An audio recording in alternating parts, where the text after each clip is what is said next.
Basin Director's reports, and we will kick it off with Director Phelps from the Arkansas. All right, thank you, Madam Chair. I'm going to stand up. That's all right.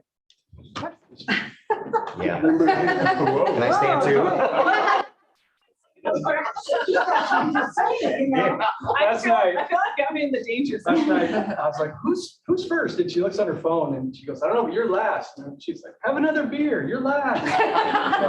Here we go. True story. Yeah. So here's what I want to do. A couple weeks ago, the National Association of Counties shipped me out to Washington, DC for their national conference. And there's a group called the Resilient Counties Advisory Board. And they asked me to give a presentation about, their topic was building community wildfire resilience. And I said, hey, I want to talk about building community through wildfire resilience, because what we have found in Chaffee County is, and this is good for whether you're an elected official or just a leader in your community, is that when you can find something that's maybe not as politically polarizing as almost everything else, including things we never thought would have been, like pandemics, that you really need to grab onto that and run with it, because it's a way to build community and a way to build consensus and to demonstrate to people that you can get things done. And that will, of course, spill over into the rest of your life. So in your community's life. So I'm going to just share a little story. This is going to be a little bit longer than maybe a normal report, but I hope you'll bear with me. I'm going to try to shorten it as much as I can. And so, well, I think everyone knows where Chaffee County is, but in case you don't, it's right there. Near the center of the state. We're on the Arkansas River. We're a county of 20,000 people, about 1,000 square miles, and 80% of those are public land, mostly San Isabel National Forest. And it's a very geographically coherent county. What I mean by that is we don't have square lines around it.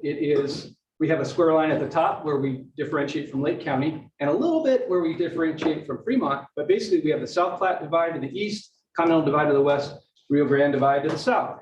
And so when we talk about our county, we really can talk about it as a watershed, because it truly is one watershed. Every drop of water that lands in there flows to the Arkansas. In 2016, when I ran for county commissioner the first time, and I was a total neophyte, I had no idea what I was doing. But what I kind of realized at that time was that elections and campaigns are partly about putting people in office or passing ballot measures, but they're also this opportunity that communities have to have this conversation, this periodic conversation. And the issue that really rose to the top that year was about growth in our county and all the impacts that come from that. But the other thing that happened during that summer was we had the Hayden Pass fire, about 16,000 acres down in Fremont County, and it cast this huge column of smoke cast this pall over our county, both smoky and sort of emotionally. And I think people realized it quickly started to become clear that we had major forest health issues in our forest. This is just when the spruce beetle was coming into our county from the southwest.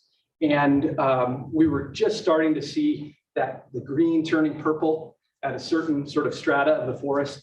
And people were coming back from the San Juans and saying, holy cow, so many dead trees down there.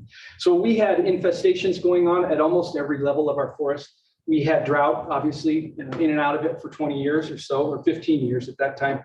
And we had a century of full suppression of forest fire. So we had a tremendous fuel load.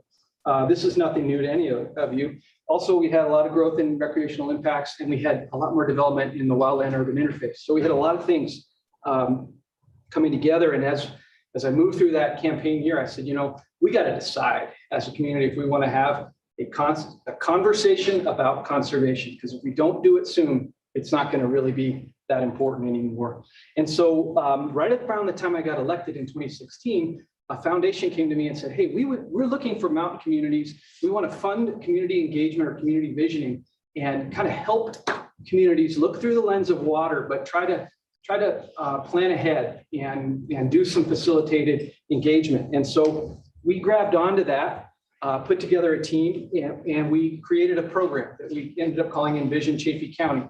It was open to anybody. Anybody could come, and the idea was no agenda. We're going to all talk, and especially we're going to listen from the ground up and try and understand what's really important to our community, and then we'll figure out what to do from there. And so the goal initially in the fall of 2017 was to meet repeatedly and kind of peel back all the layers of our individual belief and biases and things and get down to those core values that you could really get your mind around. And that's what we did. We spent 3 to 4 months working on 4 vision statements for our community. I'm just going to deal with one of them today. These are so basic, I think you would say to yourself, why was that hard? But the process made it hard because we really committed to that and we really worked together. And we wordsmithed it with 1,500 people. So you know how that goes. What we got was our forests, waters, and wildlife are healthy and in balance with outdoor recreation. Who's against that? Raise your hand if you think that's a bad idea, right? So once we get to that, you know what? I'm supposed to be clicking around. So here's that initial process, so to speak, all this community engagement. Then we took kind of the holidays off and we came back together in the winter in January. And we said, all right, how are we going to make sure that these visions come true or remain true if they already are? And so what we decided to do was develop action plans that would then lead to success. And so we had many ideas, right? Everybody had their pet idea. And we ended up with about 40 that we felt like were impactful, but doable, and had a champion or a group, somebody who was going to take the reins and say, I'll see this through, and then we'll support you. And so just some examples that came out of this would be, we created a Chaffey County Community Foundation. We never had that before. We created a foundation for an outdoor recreation management plan. We created a sustainability group, a website that had all the resources you would want that are available in our county, whether you're having a good day or a bad day. And we did a bunch of stuff with agriculture, basically getting the community more engaged with our agricultural producers and helping them understand that we were actually on their side and we wanted them to succeed, and their success was really critical. One other group that we'll come back to in a minute, but was something called the Fire and Healthy Landscape Partnership. And that turned out to be a pretty important thing. As we wrapped up in May of 2018, what really came into focus for us was that we had about 3 landscape scale challenges that really needed a funding mechanism in order for us to succeed. And so in the summer of 2018, we did some surveys. We worked with Trust Republic Land, and they have a national conservation finance group. We did some actual formal polling, and the commissioners ended up drafting a referred measure. And it was pretty interesting because we had a Republican, a Democrat, and then myself, I'm independent, unaffiliated. And we all agreed on this measure and referred it to the ballot. It was a 0.25% sales tax, and it had 3 funding buckets, which corresponded to these 3 landscape scale challenges: forest health and wildfire mitigation, addressing the impacts of outdoor recreation on the environment, and then support for agriculture in our working lands. And so there were concerns raised about it, as there always are with taxes, but we really committed to being transparent, having an annual report, and to leveraging every dollar that we collected from our community and our visitors, not just giving away money. We're requiring, wherever possible, significant match, and that's gone really well. So this thing passed in November of 2018. It was a close one. It polled at like 62%. The more I kept talking, the more the number went down. It was kind of funny. I just like, sometimes you need to shut up. But anyway, kept going. There we go. So here's just what I was just talking about. And that great iconic view of the river up by Johnson Village. So as we went through this campaign for this conservation finance measure, we continued this community conversation about conservation. And what really hit home was how this river and watershed were just at the core of our community. And then a healthy watershed was a symptom of so many things going right. It really came into focus for our community. We had, we had a very balanced board of commissioners, and my Republican colleague made this great business case that our natural resources and our landscape in Chaffey County are really the capital assets of a healthy recreation economy and a community. And that if we were expending our capital assets to cover our annual operating costs, we were not sustainable, if that makes sense. So we needed to find ways to make sure that our key capital assets were there for future generations. I mentioned that Fire and Healthy Landscapes Partnership. So that was one of these 40 action plans that came out of Envision Chaffey County. And so once we got through the ballot measure, we convened that group, and it was kind of an amorphous bunch of folks. We tried to pull together all these key stakeholders and get a multi-jurisdictional group and kind of see where we were in our watershed with forest health and especially sort of wildfire mitigation. And what we found was a really kind of fragmented, siloed approach. Different agencies had some communication, but it really wasn't coordinated, and it certainly wasn't prioritized. They were going wherever the NEPA led, and they tended to do NEPA where it was the easiest to get it done. And so we identified, and we talked about this yesterday a little bit, Dan did. Dan Gibbs, the Community Wildfire Protection Plan is a statutory element that exists that is a great tool that you can use. A lot of them end up being fairly simple and end up on a shelf. But we really engaged on this with our federal land management agencies, and they said, hey, if you have a community wildfire protection plan and it tells us what we should do, we are able to engage with you on that. And we can take much more initiative than if you don't tell us what to do. So in other words, they're not allowed to do a lot on the local level in terms of initiating new ideas, but they're able to engage. And so these agencies committed to this concept, and we started working together to rewrite our next generation community wildfire protection plan. And so first we had to get that baseline and understand the health of our forests, which was not good. And we had to understand the fuel loads and the interconnectedness, sort of connect the dots between the different elements of our forest health. And then we worked together this took, well over a year, but we worked together to identify the different values at risk, okay, or the different assets that we thought were important. So that was everything from critical water infrastructure, power infrastructure, wildlife habitat, vulnerable neighborhoods in the WUI, recreational assets and source water protection areas. And then we layered all these with GIS mapping. So we kind of had a layer for each value at risk. And then we put them all together. It's over 50 layers. And what came out of that, well, I should say, then on top of all that, we added layers for the cost or the difficulty of treatment, so that you could say, well, these things are really important and they're easy to treat, or they're really hard to treat, or they're really expensive to treat.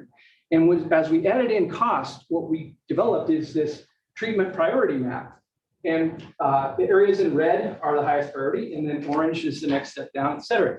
And what we all, in working with the Colorado Forest Restoration Institute up at CSU, what we were able to determine is that if we treated the right 5% of our priority acreage, we could reduce our risk of catastrophic wildfire by 50%.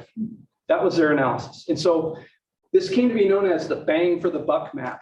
But it's been really helpful, because when you're talking about a project of this size, we decided that 5% is 30,000 acres. We want to treat 30,000 acres over the next 10 years, or by 2030. That's going to cost approximately $45 million. And when you're talking about a number that big, I think a lot of people actually get it, that it's not necessarily the size of the investment, it's the effectiveness of the investment. So if we were able to figure out a way to raise 45 million and do this, and we were being efficient and effective in leveraging our local funding, people were really supportive of it. And we also realized that we needed to coordinate our NEPA work a lot better in order to do this. And so we launched into implementation. NEPA is a huge issue. We all know that, I think, in this room. It takes a long time to get through this stuff. And so basically in the initial year or two, we had to go where we were shovel ready, where we had NEPA authorization to work, and then build projects around that. And so when I say build projects around that, 10,000 of the 30,000 acres we want to treat are actually on private land, and we don't have to do NEPA with them. We just have to get social license from the residents and then work with them. But we could also triangulate off of previous work. So whether it was existing burn scars or power lines or roads or bodies of water, different things like that, those helped us to sort of focus our initial efforts. Meanwhile, we had these great coordinating conversations among the agencies, and we were able to come together on about 14,000 acres that needed to get into the pipeline with NEPA so that we could be successful within 10 years. And the agencies have really jumped to it. And then meanwhile, we've also been developing a lot of programs for working with the private landowners, especially up in the wildland urban interface. I'm just going to skip through this one real quick, but just to give you an idea of what we're talking about, over on the left there of the aerial photo is a combination of BLM treatment that took place in about I don't know, about 15 years ago, and then the Decker Fire burn scar. And then up to the upper right corner, those are two big categorical exclusions that the Forest Service already had going up Poncha Pass. And so what we did is we identified this long, narrow horizontal strip, which we call the Methodist Front, and it's mostly private land. And so we got a restore grant, we got Forest Service funding, and then we put our Chaffey Common Ground funds into it to fund treatment, partly mastication and partly hand thinning across that whole area to both reduce wildfire risk and to improve wildlife habitat. And that's what led to the restore grant from the National Fish and Wildlife Federation. Okay. We also, I said, you know, we needed to work with the private landowners, and we, with the Decker Fire in 2019 and the Hayden Fire in 2016, I think we had a ready audience that just weren't sure how to move forward. And our goal was, let's not do this treatment for them. Let's remove the barriers so they can do it themselves. Our local fire protection district and the Colorado State Forest really jumped to it and created a bunch of different programs for our private landowners. But this one, Chaffey Chips, was really great. So we went back to that bang for the buck map. We picked out neighborhoods in the red zone, and especially those that could interface with areas that already had NEPA on adjoining public lands. And we identified 4 neighborhoods in 2020. And you know, these are big subdivisions up in the woods.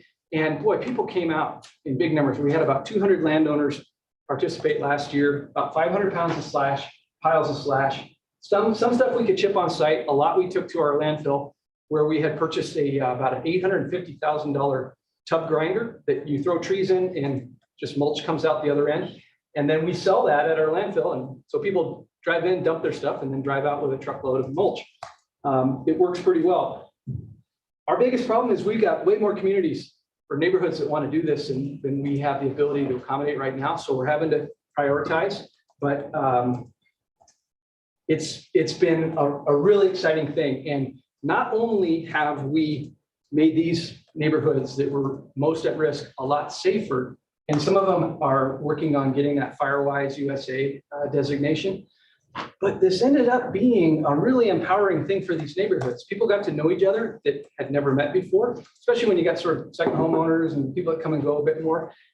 It really started to build community, and these folks started having gatherings and making plans for next summer, and you know, doing things to both strengthen the fabric of the community, but also to make plans for continued wildfire mitigation.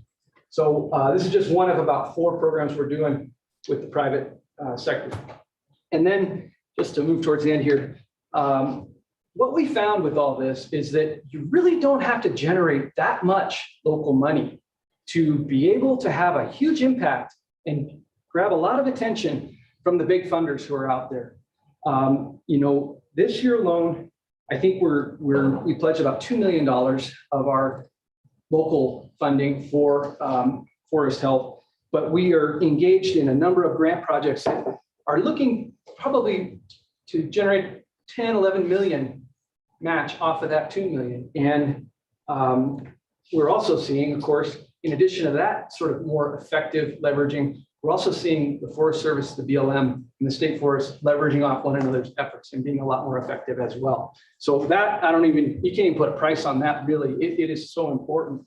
And so finally, the sort of the last, not the last, but the current last part of this story is the National Forest Foundation kind of got wind of what we were doing, and they came in and said, hey, you know, this is really pretty special, and we would like to do a pilot project with you guys and create what they wanted to call the Upper Ark Forest Fund. And so if you looked at the map, or I think I got another one, yeah, so that red county, that's Lake County, and they too are, the boundaries represent the watershed, same watershed as us. And we all know when you live downstream, you could be the best steward in the world, and if the person upstream of you doesn't care, you end up with all their junk anyway. And so fortunately, Lake County does care. They haven't been through as much community engagement as we have, but we have been able to distill our process down, and with the support of their commissioners, we're doing the same kind of engagement up there to generate a new community wildfire protection plan. And then the National Forest Foundation is going to run this Upper Ark Forest Fund for both counties and really leverage our work. And as Marcus Seelig said, he's a vice president at the foundation. This is just a quote from him. Chaffey is one of only a few counties in the West to vote for public funding of forest restoration projects. The tax proves a local commitment to this work. And we continue to see this response. I never would have imagined that our small amount of money in the big picture would really make a difference. So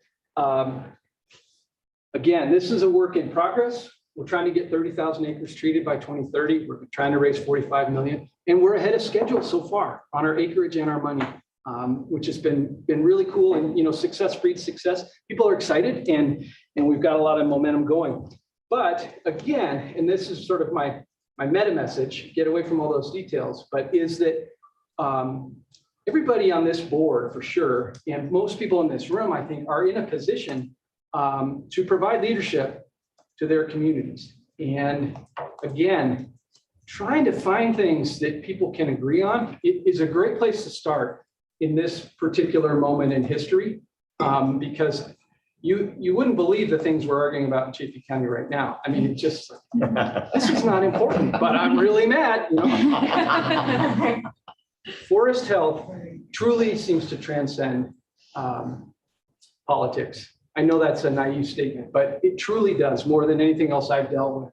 And it's been a great vehicle, both for creating success that helps us get out of this polarized hole we're in, but also does strengthen the fabric of our community and gives us those kind of milestones or watershed moments in our recent history that we can point to and say, yeah, we can fix this and we can fix that and we can fix that too, because we've already shown we can do it. So that's what I wanted to share with you. Thanks for bearing with me there. And I'll give it back to you, Madam Chair. Thank you, Director Felt, for sharing such an inspiring story of your community coming together. Thanks for your leadership, both in your county and on this board here. Are there any questions for Director Felt? Okay, thanks. May I have the- Thanks. All right, so moving on to 20B, I'll give my director's report from the City County of Denver. Are you able to- Get the slides up? Okay.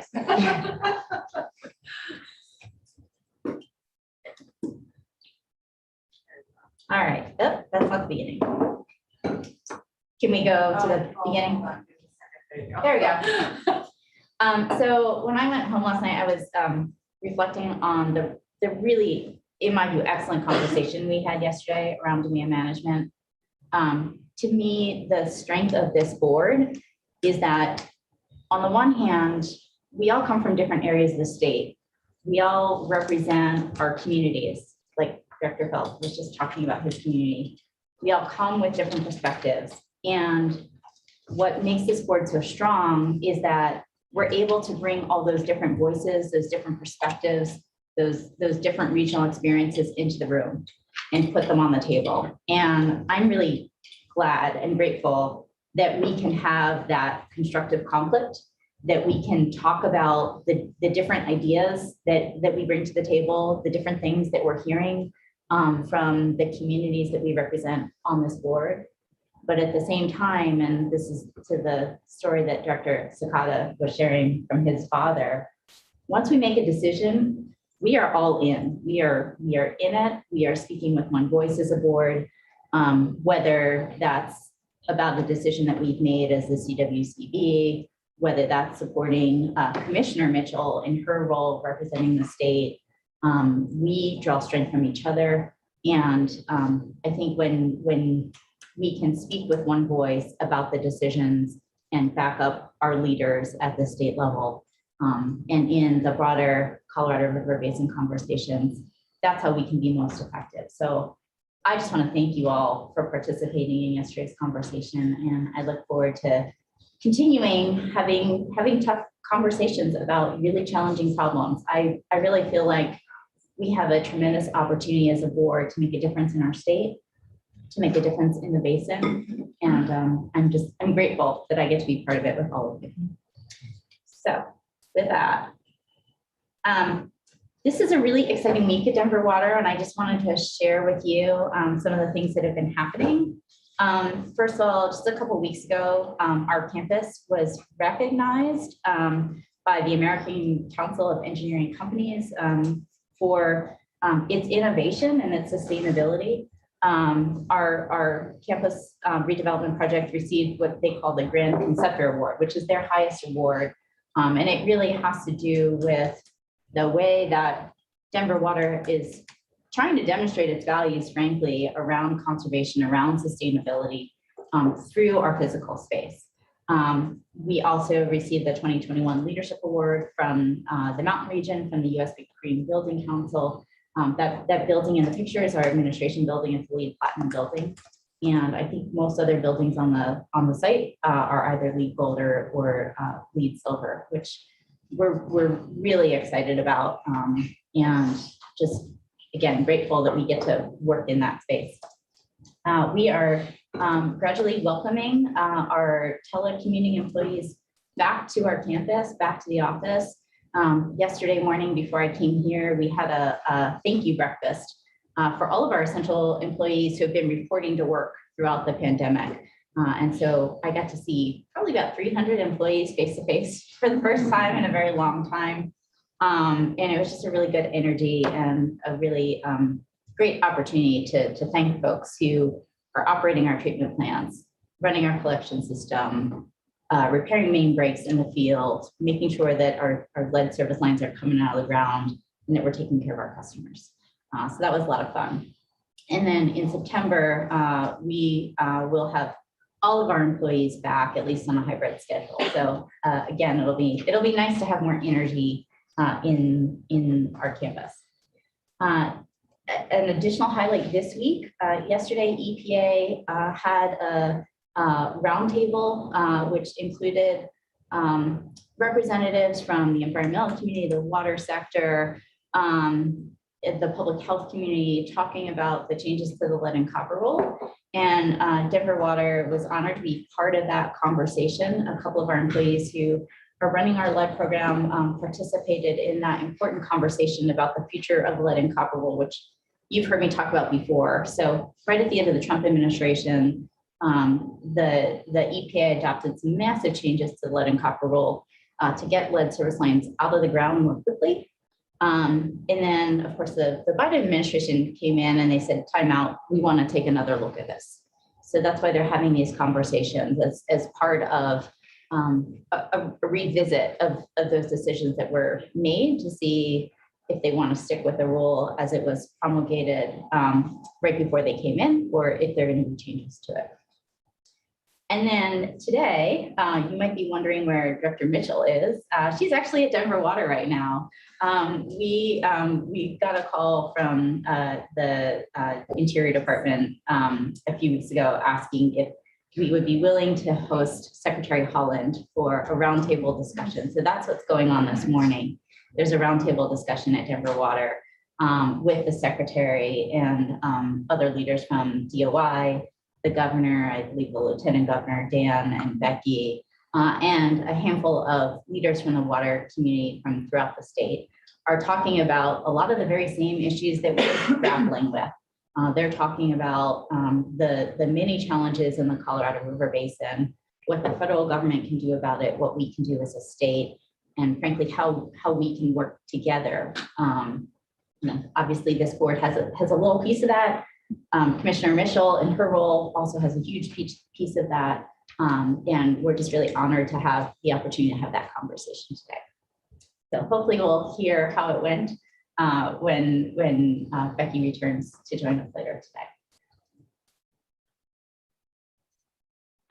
I also wanted to just give a quick update on our water supply. So for our collection area, our South Platte watershed collection area, we are at right around average cumulative precipitation this year, which is great. The Colorado River is lower, it's about 83%.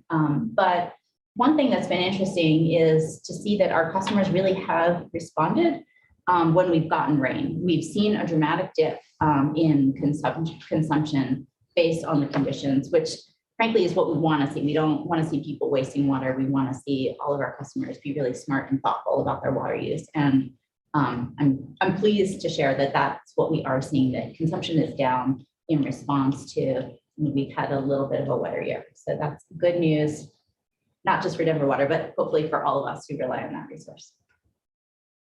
And then frankly, I just wanted to give a quick update since we're at the halfway point in our year on the lead reduction program.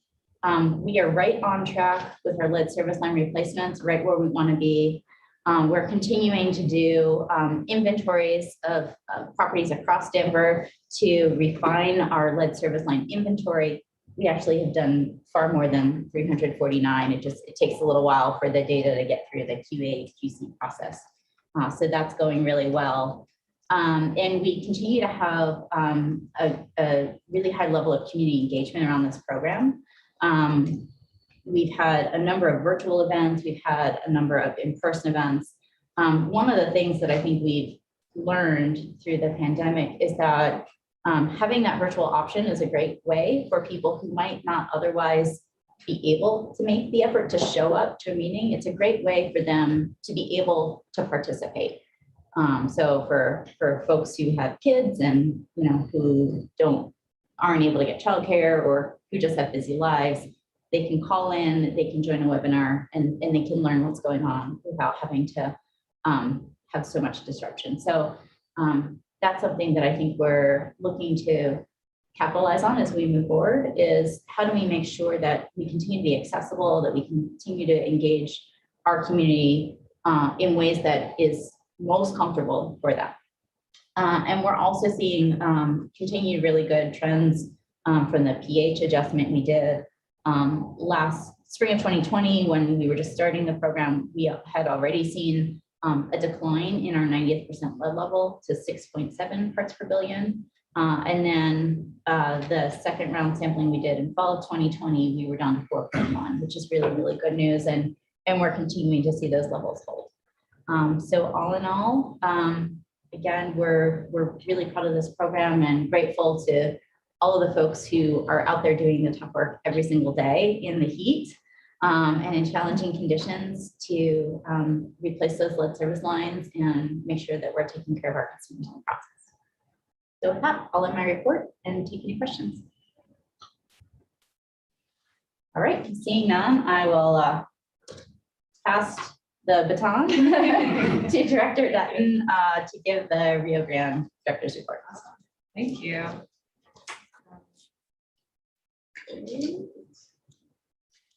Well, I'm going to start off by, okay. Just give me a second. Instead of looking lost. I'll start off by just talking about the current water supply in the Rio Grande Basin, which, spoiler alert, isn't great.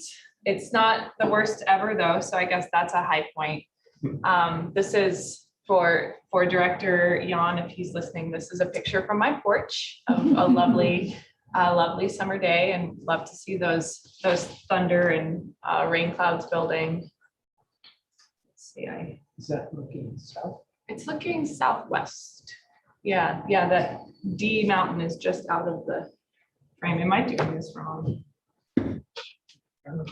Yeah. Am I pointing it? Oh, okay, great.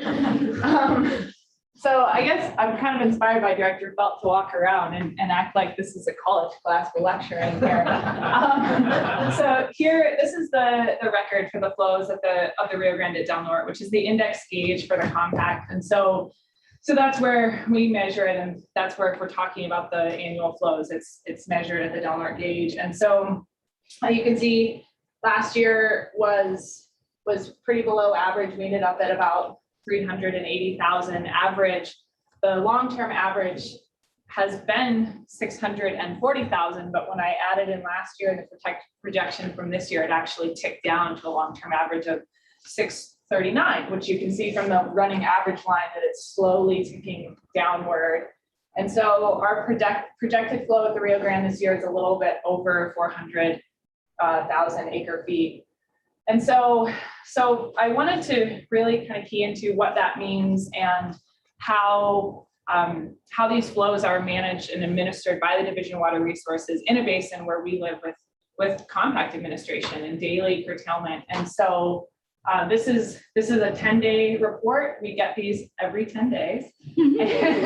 Pretty creative. And so this really details, you can really see what's going on the river. And so here's the total line. I will not touch the screen, so I don't want anyone in the back to start to freak out or for the buzzer to go off. But so here's our total estimated flow for the year, 440,000. That has actually increased. We were thinking it was going to be lower, but we were really fortunate to get some rain in June, and so the number has ticked up. You can see the index supplied, the starred section has happened, the forecast and estimate section has not happened, and so this is based on a lot of experience and data and years of doing this. This is what DWR thinks is going to happen for the rest of the year, and so based on what we've already sent, or what already came to the river and what we've already sent to New Mexico, then the remaining amount, so down here we have our total obligation. We have to send a little less than a fourth of the total flows, 104,000 out of that 440,000 to New Mexico this year as part of the compact delivery obligation. Nope. Here's the total obligation. There's some closed basin deliveries that aren't on the bottom of this page that are going to be included.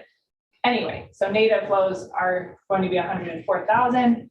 So getting at what we've already delivered with what we estimate is going to happen, here's how much we need for the rest of the year. All of these together total the remaining opportunity to get water. So you come over here and say what we need versus what we think we have. 15% of water users are curtailed. And so that actually went up a little bit because as we got more flows, our delivery obligation went up. So while we celebrate the rain, it's also like, oh, geez, what's going to happen on the 10-day? And so here is what this looks like in practical terms. This is a real depiction of what happened in 2011. So just as an example, kind of visually showing what I just explained. And so the black line is average. The red line is the hydrograph in 2011. It's what actually came past the gauge in Del Norte. The green line shows how much water was available for use. So we have an irrigation season in the basin, which is normally April 1st until November 1st. And so you can see in those shoulder months, there was no water available for use. All of it went to New Mexico. Starting on April 1st, then all of a sudden, there's an amount that's available for diversion. And so just this difference between the red line and the green line, and especially up here, you can see that during peak flows, a really high amount of that is shaved off so that water can be sent to New Mexico. And so that's where it's really challenging in years like this, when already our hydrograph is way below average. And then on top of that, there's an amount that's being shaved off. And as the daily sheet gets updated and the curtailment changes, there are people that even if the flows in the river haven't changed, they might not be able to divert water because of our compact obligation. So I just really kind of wanted to share a visual representation of what we're living with and what it looks like to have compact administration in the Rio Grande Basin. We also continue, I love this picture because it really shows the interplay of our community between, we still have a lot of really active and productive surface irrigation right along the river, but a large portion of the rivers gets diverted out, and especially in the closed basin area, gets diverted out and is used to recharge the aquifer and then later pumped out for irrigation. And so I just love how this picture shows that interplay. And so as I've reported throughout the year, we've got 6 groundwater management subdistricts up and running now to deal with, in addition to the challenges with surface water, with low flows in the river, plus compact administration and curtailment, we're also dealing with declining aquifer levels. And so the groundwater management subdistricts are in place to have a community approach to try to deal with the declining aquifers and really to try to come up with programs and methods to incentivize reduced pumping. That's what it comes down to. Everything is about reducing pumping so that we get the aquifers to sustainable levels. And so I shared in May that subdistrict 5, which is the yellow area on the upper part of the screen, that's the Saguache Creek subdistrict. They were not operating because they had not been able to adequately do one of the two things that subdistricts do, in addition to resulting in healthier and more sustainable aquifers. They also have to mitigate the well's impacts on surface streams. Subdistrict 5 was unable to find a way to do that, and so they had submitted a plan to Director Ryan of what they were going to do, and he had the unfortunate task of denying it because it wasn't adequate.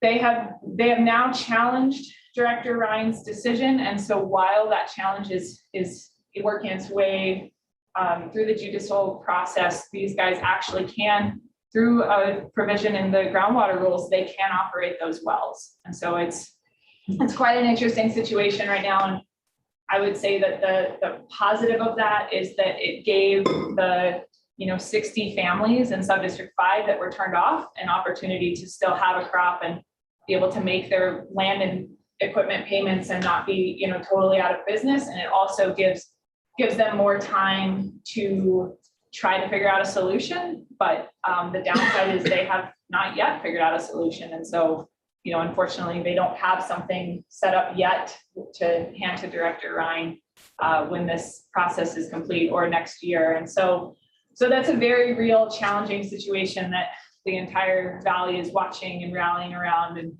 learning from and thinking about and trying to figure out how can we help them come up with something to replace their injuries to the streams and help them come up with a long-term solution so that those farms don't go out of production forever. So those are, I just wanted to share with you guys some of the heavy stuff, the reality that there are some tough things that we're grappling with.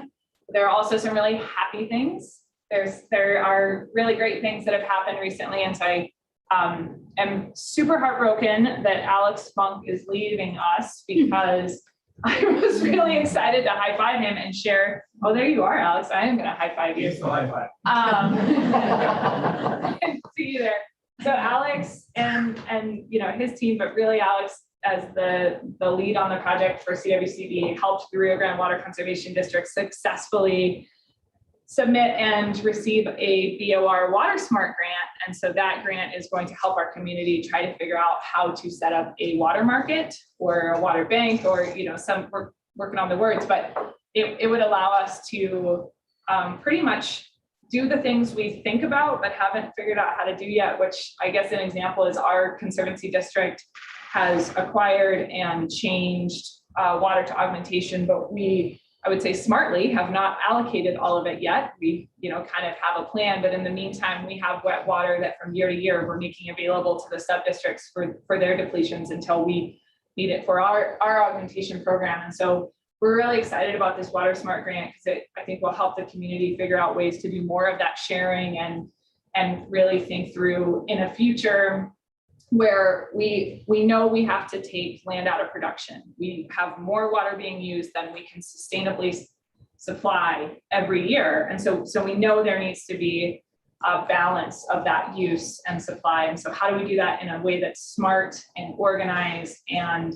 has as little impact to the community as possible? And I think this is a great step in that. So Alex, thank you so much. I wish you the best, but there was a lot of talk yesterday about people making their way home. So hopefully we'll see you soon. It was huge. And I just can't say enough about how they're amazingly and surprisingly to you guys, there are people in our basin who don't know what CWCB is, but because of Alex, they do now. And so that was really incredible.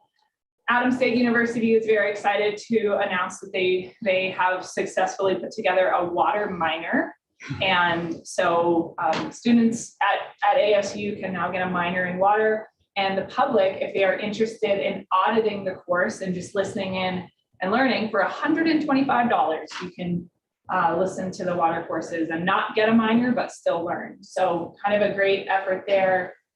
Director Greenberg, Commissioner Greenberg mentioned how she poached our education liaison, our PEPO gal, Bethany Howell. And so that's a big bummer for us, but really exciting for the state. But we're looking at it as maybe an opportunity to kind of rethink how we're doing PEPO, and rather than it being on one person's shoulders, kind of being more of a committee type work. And so we're having meetings and getting kind of energized on some of the new ways that we're going to try to reach folks. And so it's very exciting to keep moving that work forward. And then I did want to share just a couple pictures from some recently completed projects. The Alamosa River project, the folks on the Alamosa River received funding from CWCB for a suite of headgate and diversion improvements where they automated a bunch of headgates so they have better understanding and control of river flows and of diversion rates. And then they also, and so this is a map of all the headgates that got automated, and then they also rebuilt and improved a handful of headgates. And so you can see this beautiful new concrete, which is kind of my favorite. I love to see some shiny new concrete in the river or adjacent to the river. It's just so beautiful. It's better than the pile of garbage that was there before. And so these guys are so excited because now they can actually close their gates, which they couldn't before. They would have to go in. They said they literally went in with Sakrete every fall to kind of make things watertight. And the exciting thing for this board, I mean, in addition to beautiful new concrete in the river, is that there is an in-stream flow in this reach with the Alamosa River Keepers. And because of this snazzy new headgate and the ability to actually close it and all that automation, we know that the water being released out of the terrace reservoir is staying in the stream and doing what it's supposed to. So it's an example of a really great multi-purpose project, which helps the stream and the irrigators and farmers and fish and everybody on the river. So we're pretty excited that this is done. And Virginia Christensen took the lead on this and did an excellent job of keeping it going. And she reported that they completed the project ahead of time and under budget. So pretty great. And another awesome thing that happened is on Monday, we got to go celebrate the completion of the Rio Grande Reservoir project. This is a project that received CWCB grant and loan funding to the tune of $30 million to replace some valves and outlet works in Rio Grande Reservoir that were never up to snuff from the date the reservoir was turned on in 1912. They had issues, and so here we are over 100 years later. The project is complete. I'll show you one without Kirk and I taking up the foreground. And so they were very excited to show off all the new valves and just how beautiful everything works. I still think that valve house should be an Airbnb, but I've been told it's not cool. But as part of the ceremonies, the head of dam safety, Bill McCormick, handed Rob Phillips, the superintendent for the reservoir, a letter saying that it was satisfactory and completed to DWR standards. So lots of excitement there, and it's just really fun to celebrate these awesome things being completed. And now they can, better control releases out of the reservoir, no safety hazards. And this is another one where, we're all working together to try to think about how to time releases for multiple benefits. So pretty great day, pretty awesome to celebrate the completion of that. Last thing I wanted to tell you about and invite you to is we are having a celebration for the Del Norte Riverfront project. This is an effort that also has received CWCB funding and support.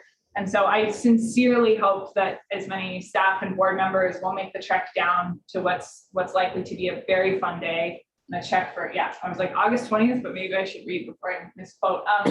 So on August 20th, we're gonna have a community celebration. We feel like since it's been completed for a year, maybe a ribbon cutting or something else, breaking some champagne is a little, maybe we missed that chance. But with COVID, we missed the opportunity to gather people and have the recognition that we still want to have. So we're going to have, there's going to be a ducky race for the kids. There's going to be paddle boards and tubes and all kinds of things available if people want to test them out on the play wave and in the river.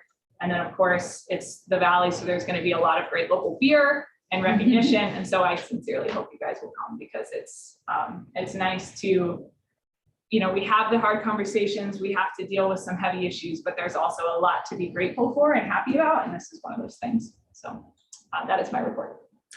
Thank you, Professor Dutton. Can I ask a question? Yeah. Just, sorry, I don't know the answers, but are your obligations to New Mexico, are they always framed up as a percentage?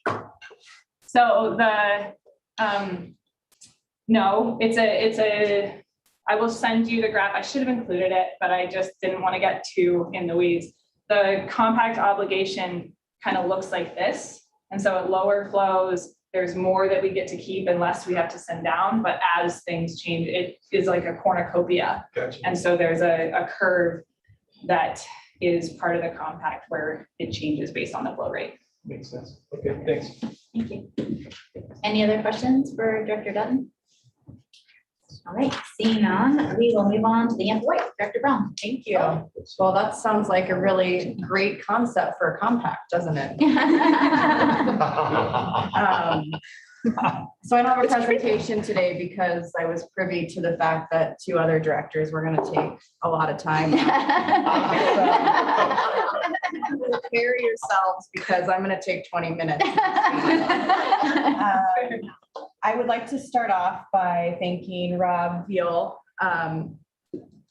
For 3 years, I have hammered down on in-stream flow notifications, meetings, in-person meetings, how in-person meetings work better in rural areas. And people get these notices in the mail and they tell them no action needed. And it's very confusing to a lot of producers who are working and focused on their operations and not so much these letters that come from the state and sometimes just seem a little bit strange and arcane. So Rob went in person last week to Watson Creek, which is in South Route County, and met with a handful of landowners who would be impacted by the Watson Creek potential ISF, and I've heard that it was a great meeting and really focused on just the in-stream flow program in general and how these work, and not so much at the time the exact impacts to these operators. And so I think it really opened the door to just people becoming more comfortable with the program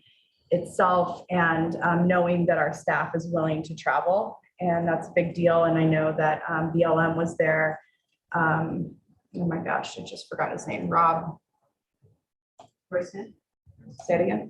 Roy Smith. Roy Smith, not Rob. Thank you. So anyway, I just wanted to mention that. And I was talking Rob up at the roundtable meeting last week, and know that White River Water Conservancy District and the White River IWMP group has also asked Rob to come up and do some education on ISF. So I just think that is the best thing we can do for the program, is that it makes people across the state more comfortable with working with staff and understanding why we have the program and how it works. And that allows us to do more good work in that realm. So wanted to say thank you for that. We'll do water report. I don't even want to show you pictures. It's so bad. The gauges right now, this morning, 62 in Steamboat Springs. You're not going to be in that river at 62. Voluntary closures in that stretch, and 90 in Craig, dropping to about 70. I think it was about 78 this morning in Maybell, which is a little bit lower. Then we have a diversion that occurs right below that gauge. And so it's at 50 CFS at Deer Lodge. In an average year, it should be about 800 right now. So we are real low.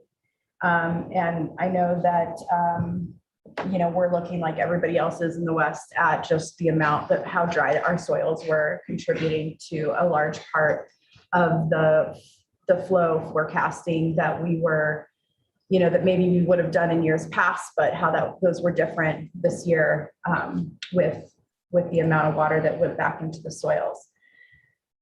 Good news is that we are predicting, not we, people that are actually predict things, not I, are predicting monsoons this week. And we have had a bit more rain than we did last summer, not major storms, but actually heard from Heather, whose husband is working one of the fires in my county, that they got a good rain up in North Route County yesterday. So that's great news. I haven't been home in many days, so I didn't know that, but hopefully we keep getting a little bit of moisture, keep things greening up, keep tamping down the 2 fires that we have, which I'll tell you about here in a minute. And everybody loves a monsoon. So let's do this thing. Regarding soil moisture, Upper Yampa Water Conservancy District is engaged and working on a soil moisture study and monitoring program.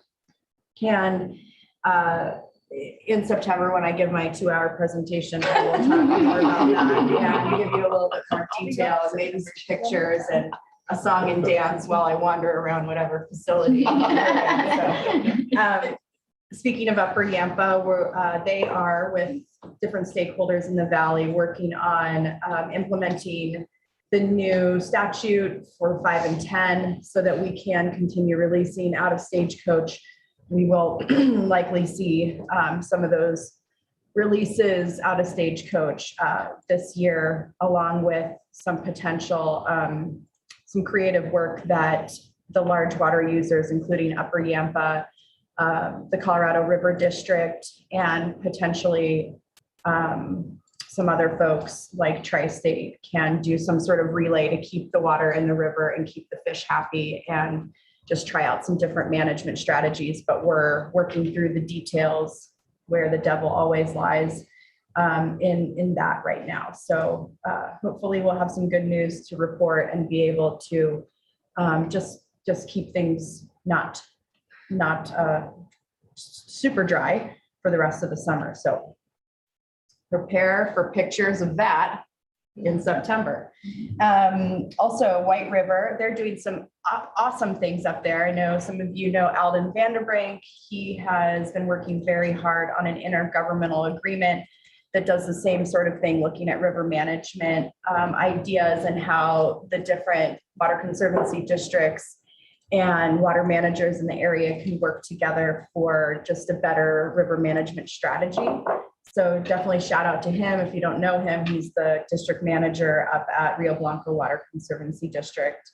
And White River is also working on a stream management plan, and they will be having a tour of their natural resource. It's kind of a 2-day basin tour of their natural resources at the end of August, or maybe, I thought I wrote the date down, but in August. So additionally, speaking of tours, Kelly Romero Heaney, who all of you know and love from the city of Steamboat, in her new role as, I hope I get this right, Assistant Director for Water Policy. Yeah, I think that's it. Okay. Under David Gibbs, it has been working really hard to set up a drought tour in a couple weeks here in the Yampa River Valley. And I will note that this is, to me, you know, I'm so glad that we get to show off our valley, but we're showing it off in a really emotional and sad time. I was on the phone with one of our producers out of Maybell just last week who, you know, I was complaining about just like normal life. And he was like, yeah, I'm selling on my couch. And I was like, well, you win. And that's way harder, and ignore all of my complaining because that doesn't matter in comparison to the type of really hard decision and not all his cats, but a substantial amount that makes a difference in his life and his operation. And this particular producer, you know, has toys for his cattle, and they play soccer with his kids. And it's, you know, it's just a very emotional moment in this time. And it's also something that, as we know, is not drought, it's aridification. So it's a change, you know, for the foreseeable future. And that makes people take a harder look at their operations and what that means for them going forward and to their children and to their neighbors. So let's, you know, we keep trying to come up with solutions that will help ease some of this pain. But in our basin, which I'll remind everyone does not have a bureau project in it, it's a lot harder. Folks can't afford to pay $40 an acre foot for water. We're in a real tough spot up there. So we will keep working and keep trying to think about ways that we can all work together to have a more robust and certain future. So I mentioned that we have 2 fires.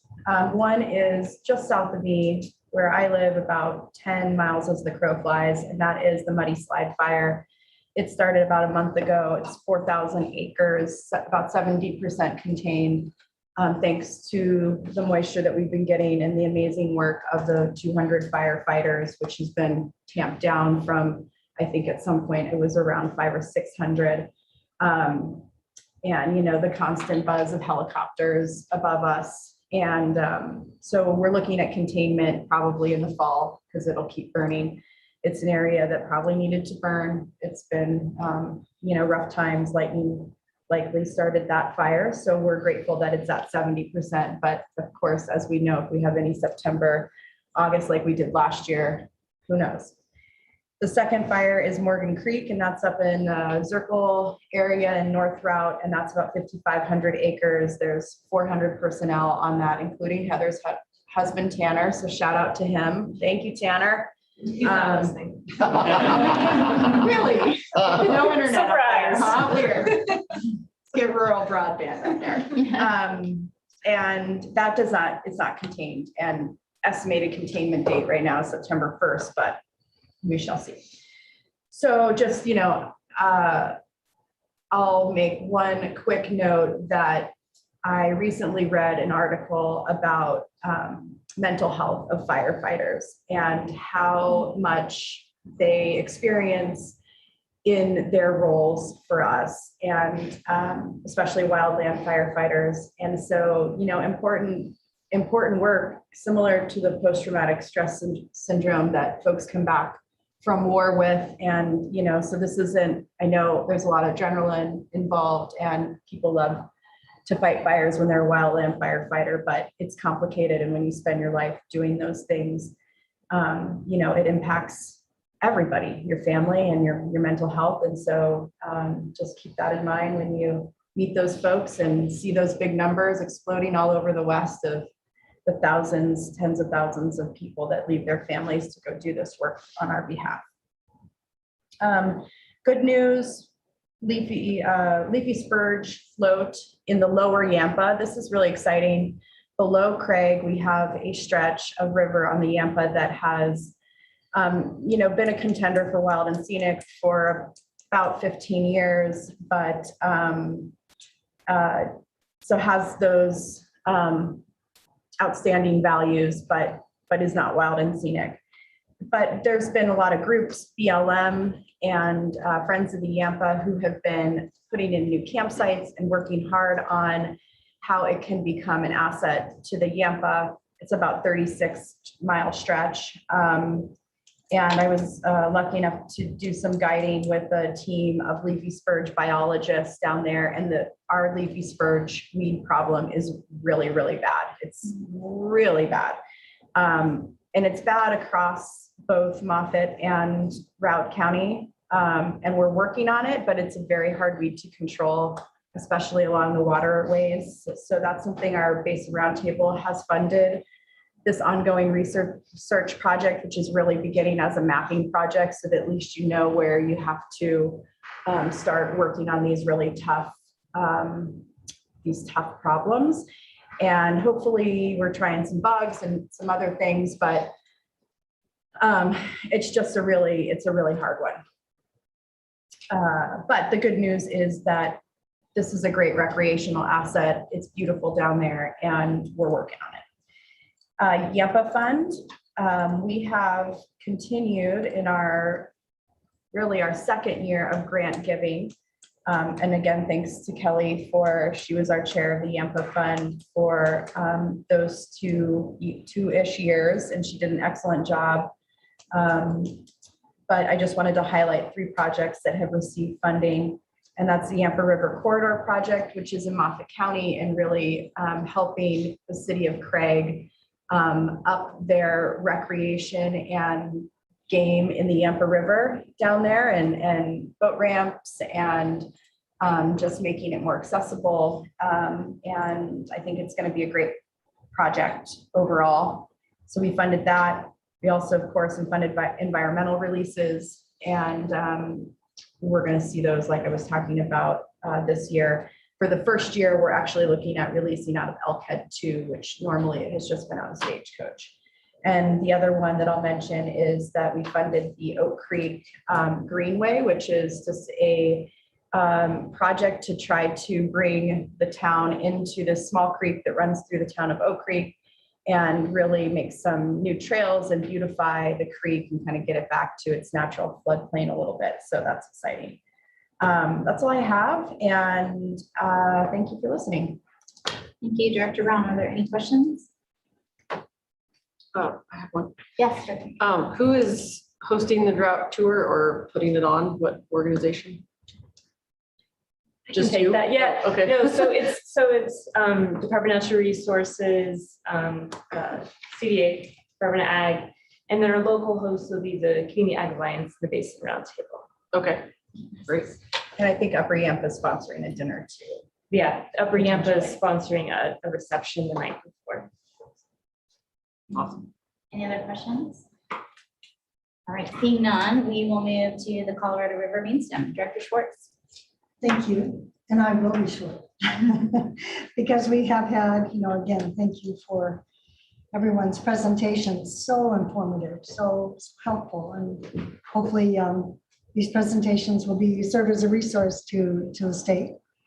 And so I just, having had so much of our conversation focus yesterday and today on the woodification of our landscapes in Western Colorado, as we're seeing the forecasts continue to be warm and dry, and that is again an indicator of increased fire danger. Having had so many acres built and burnt in Western Colorado, 130,000 acres by Grand Junction last year, we're bracing ourselves for the next as we're watching the impacts of the Grizzly Creek fire. And you get that alert that we're going to have a rain event, that the canyon's closed. And as we know, Glenwood Canyon is an artery for the state, it's an artery for the nation. And when you have such vulnerability in that canyon to flooding and slides, that I think that they're using an abundance of caution. That long term, we need to think about what are other routes besides just going through Steamboat can we do? And part of that might be looking at paving some of our other passes, like Cottonwood Pass, not the Chafee Cottonwood, but the other Cottonwood. And so I think we need to, again, maintain a long-term perspective on how we look at our roadways and we look at the impacts of these catastrophes throughout. Right now, we have the Colorado River District meetings. They seem to overlap with our meetings, and good information coming out of their reports as well. Certainly a lot of information around climate, around the issues around the water resources and the flows, and talking about the agricultural demands, which are looking for more supplemental water. Reservoirs are lowering and getting towards record lows as we speak. They're using some of the mill levy funds to help support augmentation water for the different ag interests in the basin. The other issues that they have under conversation are continue to look at the Shoshone Call and how can we use that as a continued resource for our region. Andy Mueller, I think interestingly, has chaired Senator Bennett's roundtable on climate resiliency, and with bipartisan partners throughout, senators throughout the West. I think that's an important conversation that we need to be aware of and interacting with. The other issues are that we are seeing the Colorado Basin Roundtable will be meeting next week, and their focus will be on PEPO and more education throughout the region, and looking at they're realigning their grant process, again, in line closer with our grant process. I think that's helpful, and continuing to go through the draft, the Basin Implementation Plan, and great work there. And thank you to the staff here continuing to work on that. And I think it's good information. What's happening on the ground, not only are the impacts on agriculture that we're seeing are so devastating, also on recreation. And as we are seeing the flows being reduced, the temperatures rising, and these prohibitions against fishing, basically, I think prohibition might be a strong word, but strong recommendations when you're seeing this, the Colorado going all the way to rifle and eliminating fishing or recommending no fishing, as well as the other Roaring Fork and the Frying Pan and the Crystal, and the Eagle, as we're seeing that these temperatures are impacting the aquatic life, and what a great concern that is for all of us.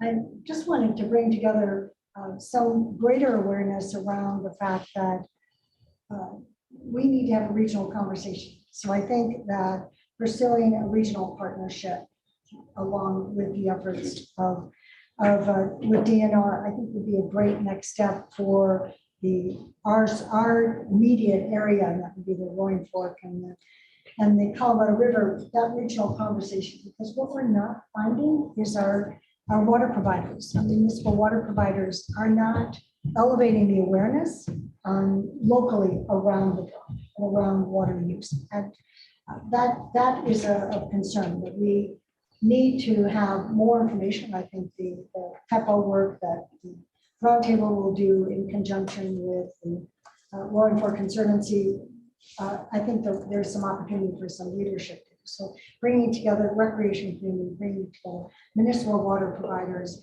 and having a bigger regional conversation about our water resources. And as I was describing yesterday, we have real demand on our water resources as we see that the urban flight and the Front Range there's this crush of activity or movement towards our recreation and our resort communities right now to perceivably get away from the heat.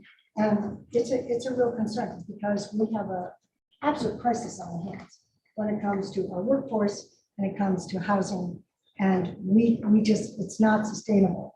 And when we have businesses that are more than happy to open post-COVID, they can't open because they don't have the workforce to stay open, 5 to 7 days a week.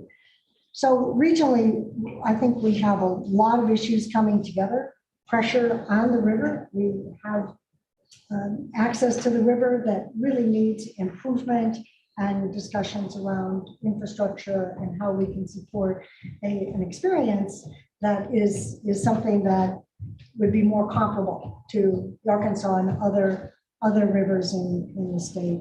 So with that, we know that we have a hotspot on the western side, and I think that's been pretty well documented. Montrose area, Grand Junction area, and that hotspot, climate hotspot, is putting pressure on, again, our ranchers and their ability to do grazing, not only on their lands, on private lands, but as well as on federal lands. It is on those federal range lands. It's a real significant concern about the ability and the long-term viability of ranching in our region because of the diminishing resource. So with that, I think that there is leadership that comes out of, I think, this body and certainly CWCB, that this can be very much appreciated and brought into our communities, to bring them together, to have these fruitful conversations and look at the future, because it's changing. It is the new reality.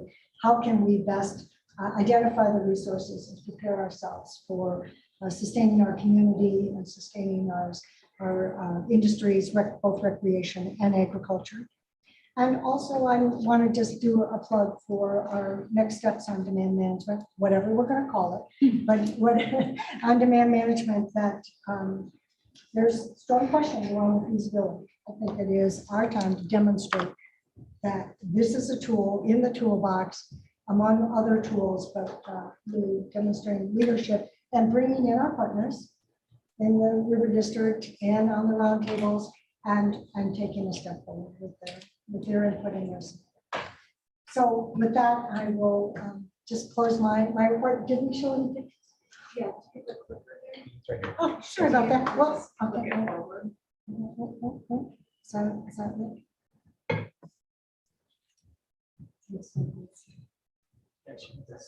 Yeah, there we go. Okay. So here's a nice picture of the crystal at the base of Cypress. And again, low flows, low flows. And this is a beautiful stretch over on the right. It's the Audubon. This has a nice educational river walk along that. And you can see there's not a flake of snow on Cypress. And usually there's oftentimes snowpack that will even last through the summer. But you don't see any of that given the temperatures and so forth this past year.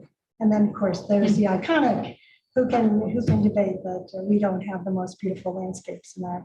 So this was just recently at the Moon Bells. And very interesting how we talk about resource management. I know it's challenging for our visitors, but it also respects the fact that we need to put constraints on access to our resources. You can only access the Maroon Bells and the Maroon Bells Wilderness, which you're looking at, which goes right over the hill to Crested Butte. That you can only access that through buses, and you have to make a reservation on the bus. And because of COVID, the numbers are limited. If you wanted to travel, if you have a Parks Pass, you pay off hours, then you need to make a reservation. All of which have already been subscribed.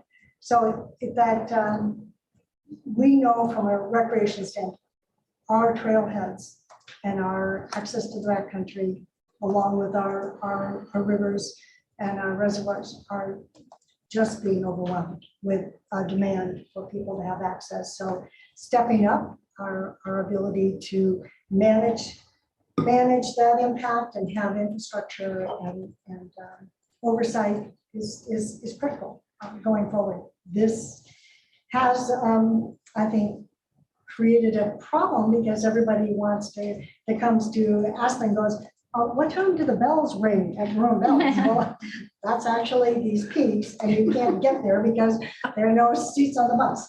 But it is, these are all conversations we're going to have moving forward. But thanks for taking a look, and I think, again, so appreciative of our beautiful landscapes and our challenges. Thank you. Thank you, Director Schwartz, for that informative report and for making us all jealous of where you get to spend your time. Are there any questions for Director Schwartz? All right, seeing none, Director Hawkins, we will go to you on the Zoom. Thank you. And I don't have a slide deck today, knowing that you'd be sharing my face and my screen face with it. You can't hear me? Okay. Can you hear me now?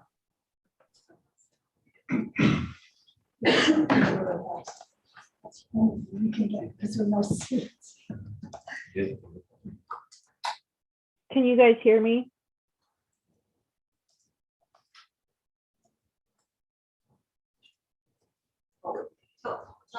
We go to talk. Can you try Can you again? guys Celine? hear me? Yes, Can you thank hear me you. now? Yeah, if you could just speak up.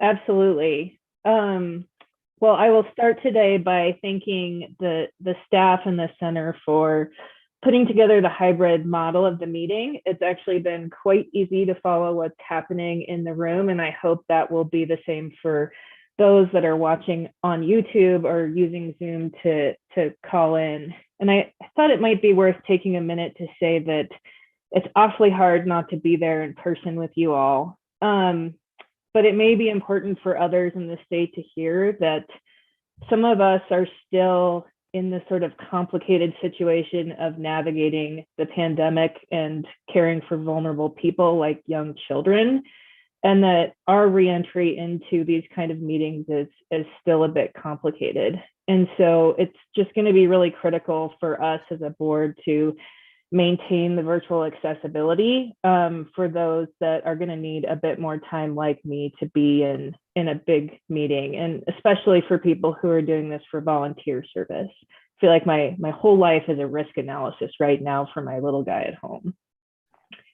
So turning from that, I have a other series of thank yous and welcomes. So wanted to start by just extending a huge thank you to Russ George for his years of service on the CWCB and on the IBCC.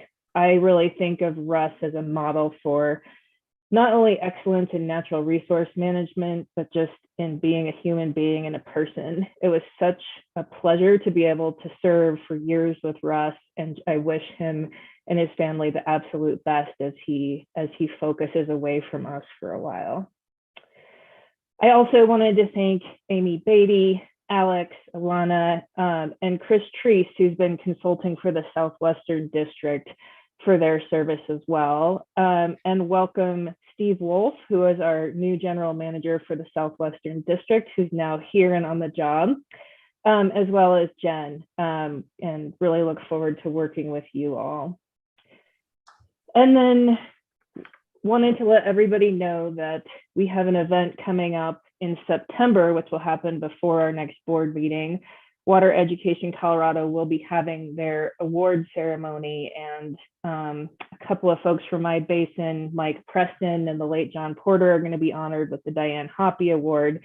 And then our own Kelly Romero Heaney will be getting the Emerging Leader Award. So congratulations, Kelly, and I really look forward to celebrating some of our strongest water leaders from our basin as well. So I think my general report out of the Southwest Basin is that it's been a pretty tough summer. I think we've heard that as a recurring theme from the Western Slope. And I think it doesn't matter whether you're a farmer, a rafter, a fish, or a fisherman, our rivers are really struggling to provide this year. Priority administration under state law has had pretty deep cuts for our water uses. We got a lot of land fallowed in my basin. It's pretty hard on the agricultural community. On top of that, we've had some infrastructure challenges. One of the big ditches on the San Miguel River broke. It took several weeks and an incredible local community effort to get it back up and running. But that happened right in the middle of irrigation and haying season, which just sort of layered on stress to that community. Our rivers are really low. As we heard yesterday from Parks and Wildlife, we've got a lot of angling restrictions. I think the sort of starkest example of low flows is on the lower Dolores. We continue to see flows of less than 10 cubic feet per second in that river, but it's by far not the only river with low flows. On our roundtable and basin planning processes, we have a meeting next week. We have been moving through the basin implementation plan process and a lot of other good work. Our roundtable is continuing to have some challenges around process. We've seen some escalation and personal attacks, especially on the women working in our basin. And it's really been a struggle to sort of get feedback and focus on policy. My basin certainly has a rich history of diverse policy perspectives and lively discussion. But when we get to a point where we're hearing that roundtable members are not feeling safe and secure to do their volunteer service, that's when I know it's time for us to think about what we want our roundtable to look like in the future. And we will be having those discussions. On a positive note, even though it's been really dry, we've had sort of enough rain, at least in our headwaters, to have the Forest Service start lifting some fire restrictions, although some fire restrictions remain in the region. But as I say that, I would urge everyone to be exceedingly cautious. There is heavy recreation in our forests. And on a personal note, I went up a trail that I hadn't been on in a few years on my bike, and there's always sort of woodfall on this trail, but what I was seeing is it looked like the trees were so dry they were exploding, and there were tree shards sort of all over the trail in ways that I hadn't seen before. So the fire risk is still significant, and we hope to get through this season without seeing any big fires in our region. So I will keep my report at that and keep it short. Again, it's good to see everybody and thank you. Thank you, Director Hawkins. Are there any questions for Director Hawkins? Well. Can we all wave at her? We don't know where the cameras are.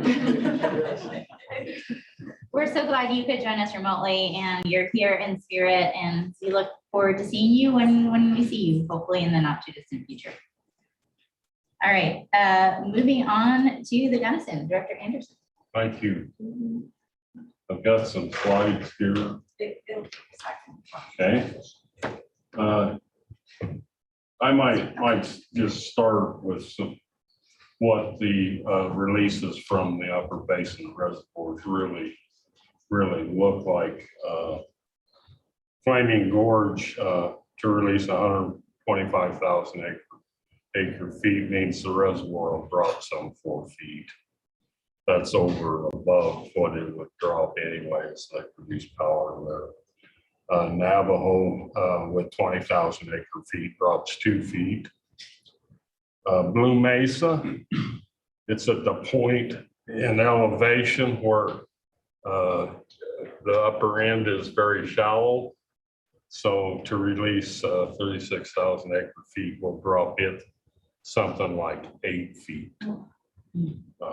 Iola was an old town there that was flooded when they built the reservoir. I'm certain we'll see those foundations again like we did 2 years ago. So Lake Powell gains 181,000 acre feet, and that will raise Lake Powell 3 feet. So, you know, there's the statistics, if you will, for that.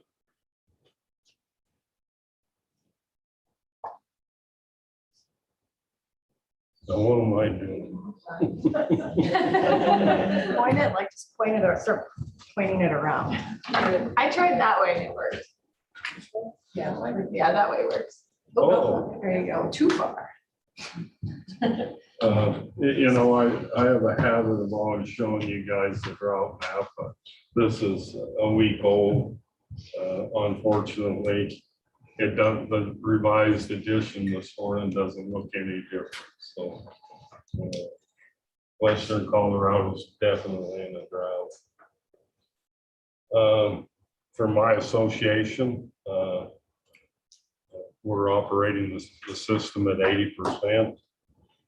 We have a call that's being administered on the Compagna River. We have enjoyed some significant summer rains this year, and they've certainly helped our cause. We had rains in June that bailed us out, and then again here in July, and you know, predictions, as Jackie was saying, are for a monsoon season this year, which we haven't seen for several years.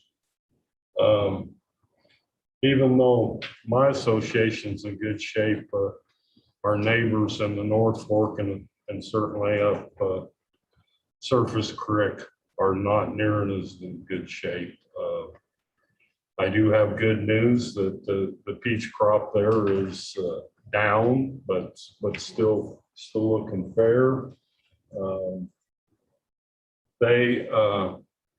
We suffered an early frost last fall where the temperatures went clear down to 10 degrees. Having grown up in the orchard business, my father used to say that a peach tree is just looking for an excuse to die. That was their excuse. So the canopy is really hurt there, and that will take, you know, years to bring it back to full production. And I certainly sympathize with Tom Alvey and his neighbors up there with difficult times. My old miner friend said everything happens in threes. I got the first 2 slides here you've seen before. This is the glory hole at Chavanaugh Falls. This is the excavator that we rolled off a truck, and we were certainly fortunate that this didn't happen in a more populated place. My home is in the background of that picture.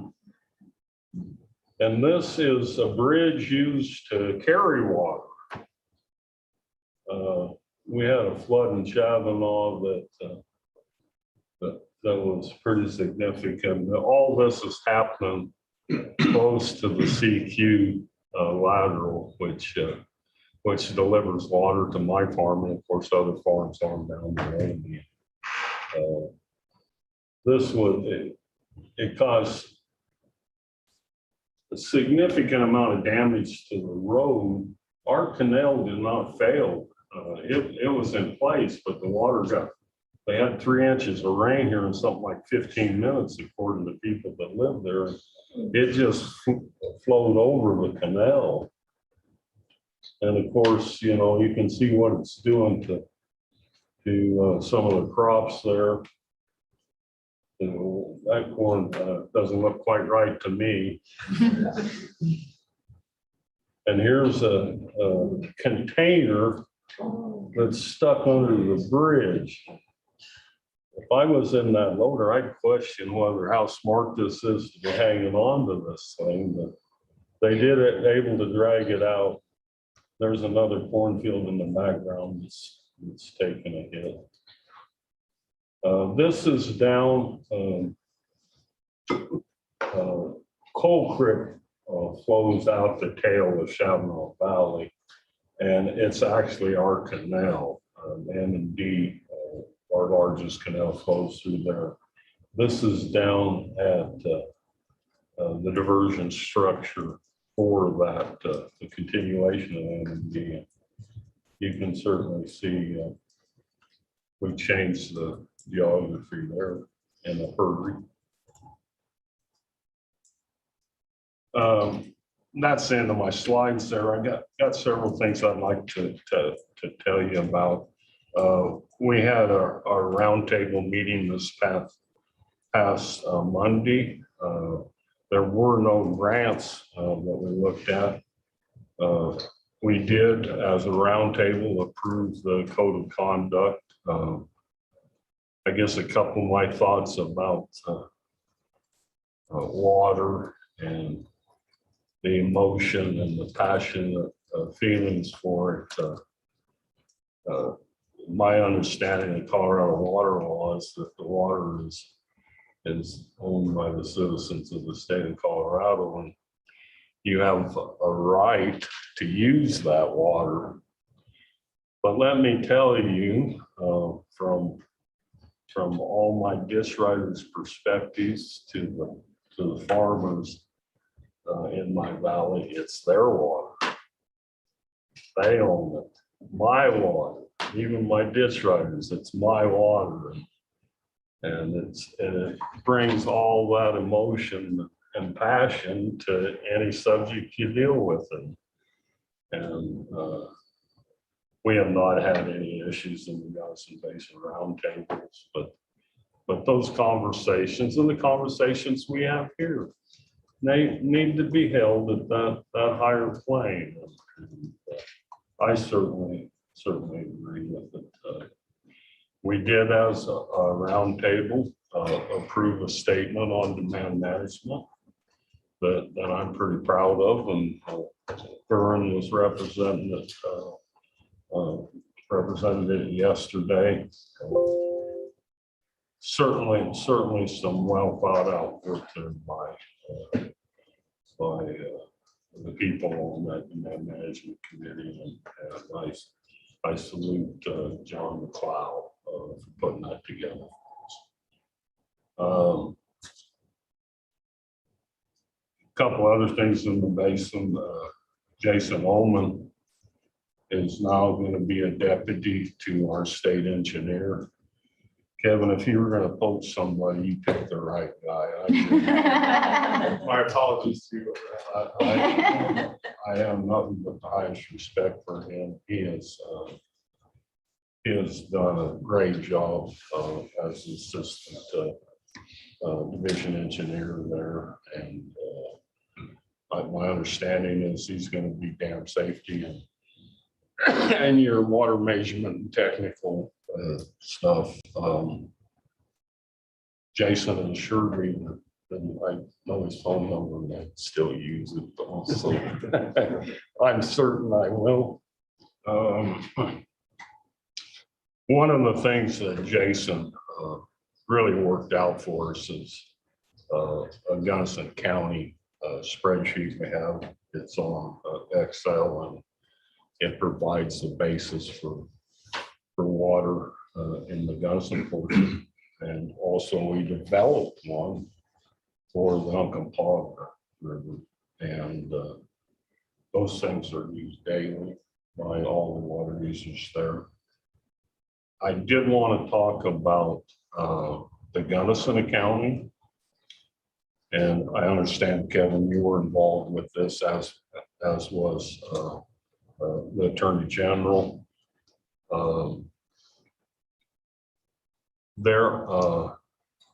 By the record of decision for the operation of the Aspinall unit, they have to meet flows in the lower Port Gunnison, essentially at Whitewater. And there is no Colorado water right for those flows. There is a water right of 302nd feet for the Black Canyon, but typically in the summertime, we're seeing flows past our diversion of 402nd feet, and right now it's 652nd feet. What this means is if we put what's been termed a Gunnison tunnel call on, it would not be administered. So that means that that water is, in my term, free river. And what it ultimately means to the association and the people of the Gunnison Valley is that though we have a right to call, and it could be administered if the flows were 302nd feet, it will not typically be administered. The other thing it means to my association that at the end of the year, we will wind up with a full Taylor reservoir. Now we have chosen to use our storage in Taylor until such point in time as the quantity of water in Taylor Reservoir and Blue Mesa balance out to a full reservoir. So it's not a big issue really, but it is in a sense. One of the reasons that we're still operating at 80% is we're below two systems, one on the Uncompahgre Ridgeway and the Aspinall unit. We're very fortunate that way, or we could very well be in the shape of the folks up the Muddy and certainly the Surface Creek area. So we recognize that and we're thankful for it. On a personal note, I want to let everybody know that I am going to be stepping down from my position with water users at the end of this water year. This is something that's been in the works for some time. I took this job some 7 years ago. It's quite frankly been the best job I ever had for a paycheck in my life. I kind of put my farm on hold to do it, but to get back to that. I certainly have no intention of leaving behind the water world just yet, and plan to continue my participation on this board, but the Gunnison Basin Roundtable and the other organizations, water organizations that I've been involved with. So I thought I would inform you of that. It's also a commercial if you know someone that might be interested in running some water beyond the 100th meridian. as I say, it's a great job. So with that, I'll conclude my comments. Thank you. Thank you. Congratulations. Yeah. Are there any questions for Director Anderson? Okay, well, let me just make sure. Thank you for that report, and we will move to the North Platte. Director Trick. Thank you. I'll also try to keep it short. I know we're over time here. Just want to say it's great to be back with everybody here in person. And Celine, we missed seeing you and look forward to seeing you in person, hopefully next time. But I know that we did have a great, robust discussion yesterday, and I don't know if that would have happened over Zoom. So I really appreciate that everyone was here and we were able to do that. So I just wanted to highlight the Poudre flood that happened on Tuesday night. That's not in my basin technically, but it's on our back door, and it's one of our major thoroughfares to go from our basin to Larimer County and the Front Range. And just want to point out to everyone that it's one of the effects that we see when a fire rips through an area such as the Cameron Peak fire that happened last year. And I remember leaving North Park on Tuesday and thinking, oh, great, it's raining, we're getting some moisture, we really need this. And then hearing what happened with the Poudre flood, it just kind of put a damper on that positive news that we're actually getting some precipitation. But we have to remember that after the fires go through, then there's a huge serious danger. And so everybody just keep the people affected in your thoughts and do what you can to help. And luckily I didn't travel that way on that day. There's a few different ways to leave our basin to get to Denver, and most of them are roughly the same time frame. So I went the other way. I didn't go through Cameron Pass on Tuesday. But I appreciate everybody that was worried about me and and wanted to make sure that I made it here. And speaking of that, I actually went over Willow Creek Pass between Granby and Walden on Highway 125 so that I could see the troublesome fire after effects, which I haven't been able to do since that happened last year. I haven't gone that way to look at that fire area, that burn area. And if you guys haven't driven that way, I would encourage you to do so just to see what it looks like, because you can't describe it, you have to see it. It's just devastating. And I was actually noticing also areas where there were previous mudslides when that road was closed earlier in the summer, and you could still see the areas where the mudslides were over that pass. So unfortunately, just it's not a very uplifting drive, but I would still encourage you, if you're going anywhere in that area, to go look at it and view for yourself what happens when these fires go through these watersheds.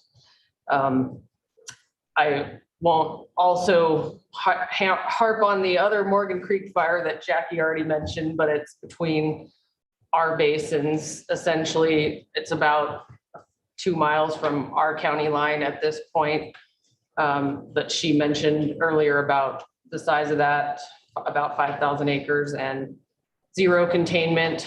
So we just hope to get more moisture in that side of things, that hopefully won't cause problems for the fire areas that burned last year.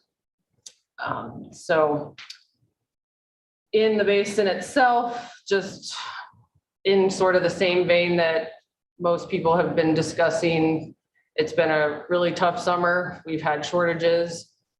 The call went on the Michigan River right around mid-May, right around when we had our last meeting, and stayed on until about a week ago.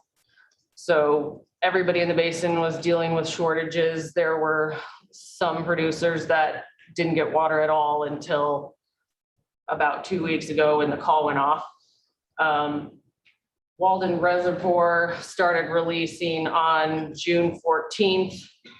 And by around July 9th, it was down to the outlet works, basically empty. That's about a 4,000 acre foot reservoir. And in a little bit of planning and trying to take advantage of the situation, the company decided to go ahead and try to do some inspections and dam safety checks for the outlet works, since it's going to be empty anyway. So just take advantage of that situation to inspect the outlet works, make sure everything's okay, have dam safety come over and do inspections on all of that. And hopefully, fingers crossed, they won't have any big issues with any problems found from that. But I guess one thing just, you can get done when your reservoir is empty is look at your infrastructure. So, so hopefully, and that'll happen hopefully in the next couple of weeks, and they can know whether things are good there, and hopefully they can get the reservoir full again for next year. But we will see how the fall goes. I was interested to see the hydrological projections yesterday for the fall. Don't look real great, but hopefully our rains will come here in the next few weeks. So a lot of people have started haying in the basin now with what they were able to grow this year. Like I said, it was a short year. Everybody's going to be short. It's going to affect pasture for everybody. People might have to choose between grazing and haying. And as Director Anderson mentioned yesterday, we're also already doing demand management this year, so as many others are. In more positive news, as you can see from yesterday's North Platte grant show is what I like to call it. We've been busy in the roundtable approving grants, getting money out there for diversion infrastructure projects and for the aerial cloud seeding weather mod that was just approved. And everybody there said, thank you very much for the board to have your support on that. That program will kick off again this year in November. So hopefully I'll have some updates for you probably in the January meeting about how the cloud seeding is going. And we hope to get those 2 ground-based generators added to the program so that we will be the first program in Colorado that has both aerial and ground-based generation. So stay tuned for that. But I know Andrew's been working really hard to try to get those, and hopefully we do that. Director Mitchell came to our basin for the roundtable meeting that we had on June 2nd. And I'm sorry to see that she's not here, so I can give her a shout out in person for thanking her for coming up. We had a great time, and a bunch of water users from the basin came and met with her for lunch, and we had a good meeting. And I took her around a little bit to see the Walden floating solar array that I presented on a while ago, and some of the new board members haven't heard about that project, but that was the town of Walden's floating solar array on their water treatment plant settling pond. And it was a really cool project. So I got to show that to Becky and drive her around a little bit. And also Russ Sands and Kara Sobieski came in person, which was great for the BIP continued work. And then we also had another roundtable meeting on July 6th to learn about stream management plans. And I also want to say thank you and give a shout out to Heather and a few others, Doug Monger from Jackie's Basin, Kelly Hendrickson, and Paul Boucher from Colorado, who all were willing to zoom in and be on a panel for us to learn about stream management planning, as it's something that we haven't done in the basin yet.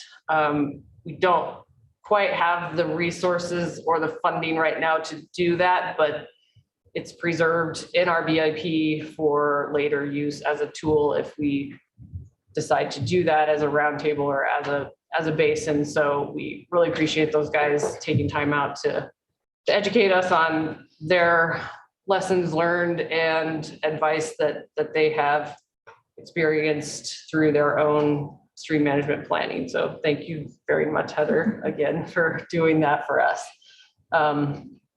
And stay tuned for the next roundtable meeting. Announcement hasn't been announced yet, but that'll be released after they schedule that. And I think that's all I have. So I will end it there.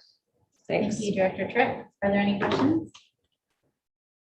All right, seeing none, we will move to the South Platte. Last but certainly not least, Director Sakata. Thank you, Madam Chair. I'm going to really cut mine short since we're way behind. And so don't play the videos. I'm just going to save them for next time.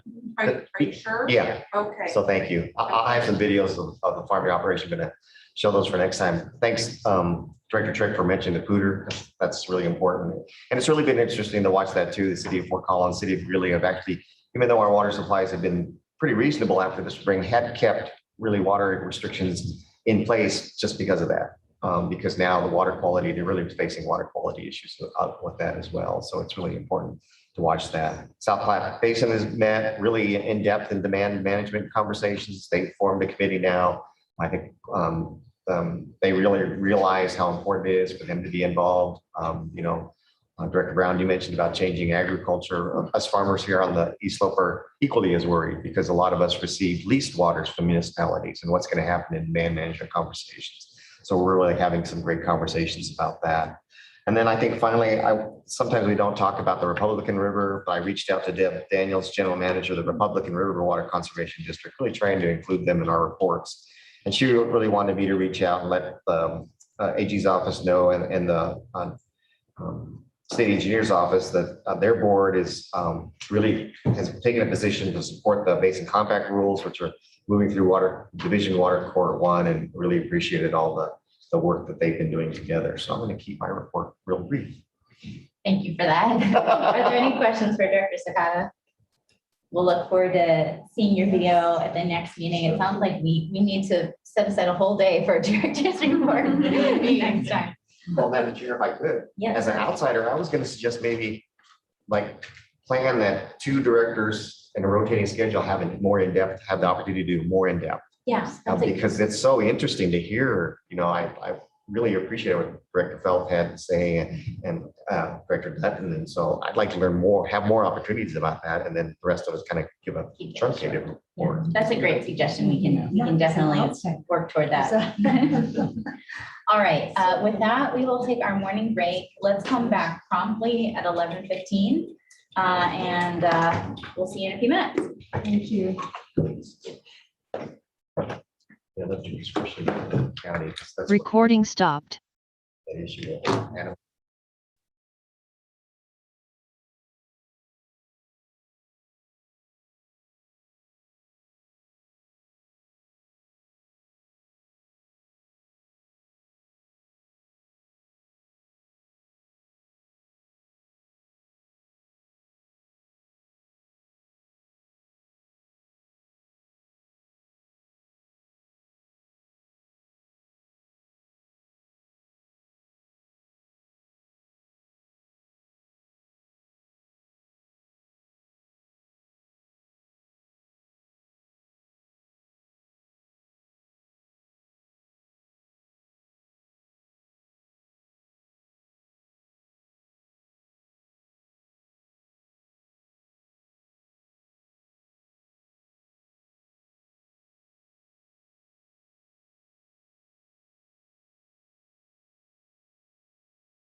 Waiting for the recording. Recording in progress.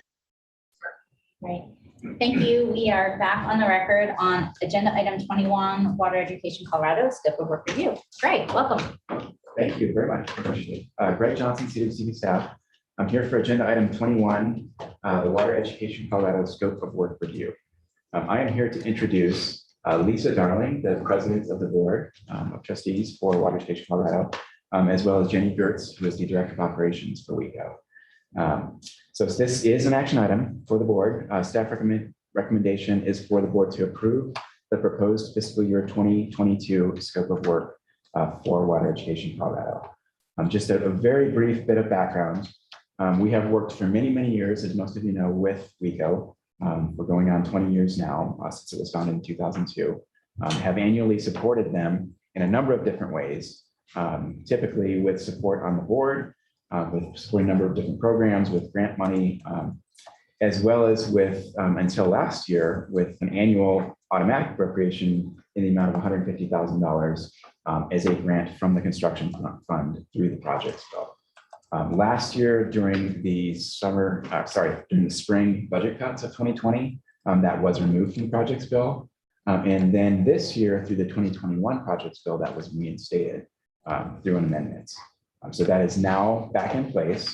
And as such, we have for you the fiscal year 2022 scope of work for your review and approval. So I will let Jenny and Lisa go speak to the details of the proposed scope.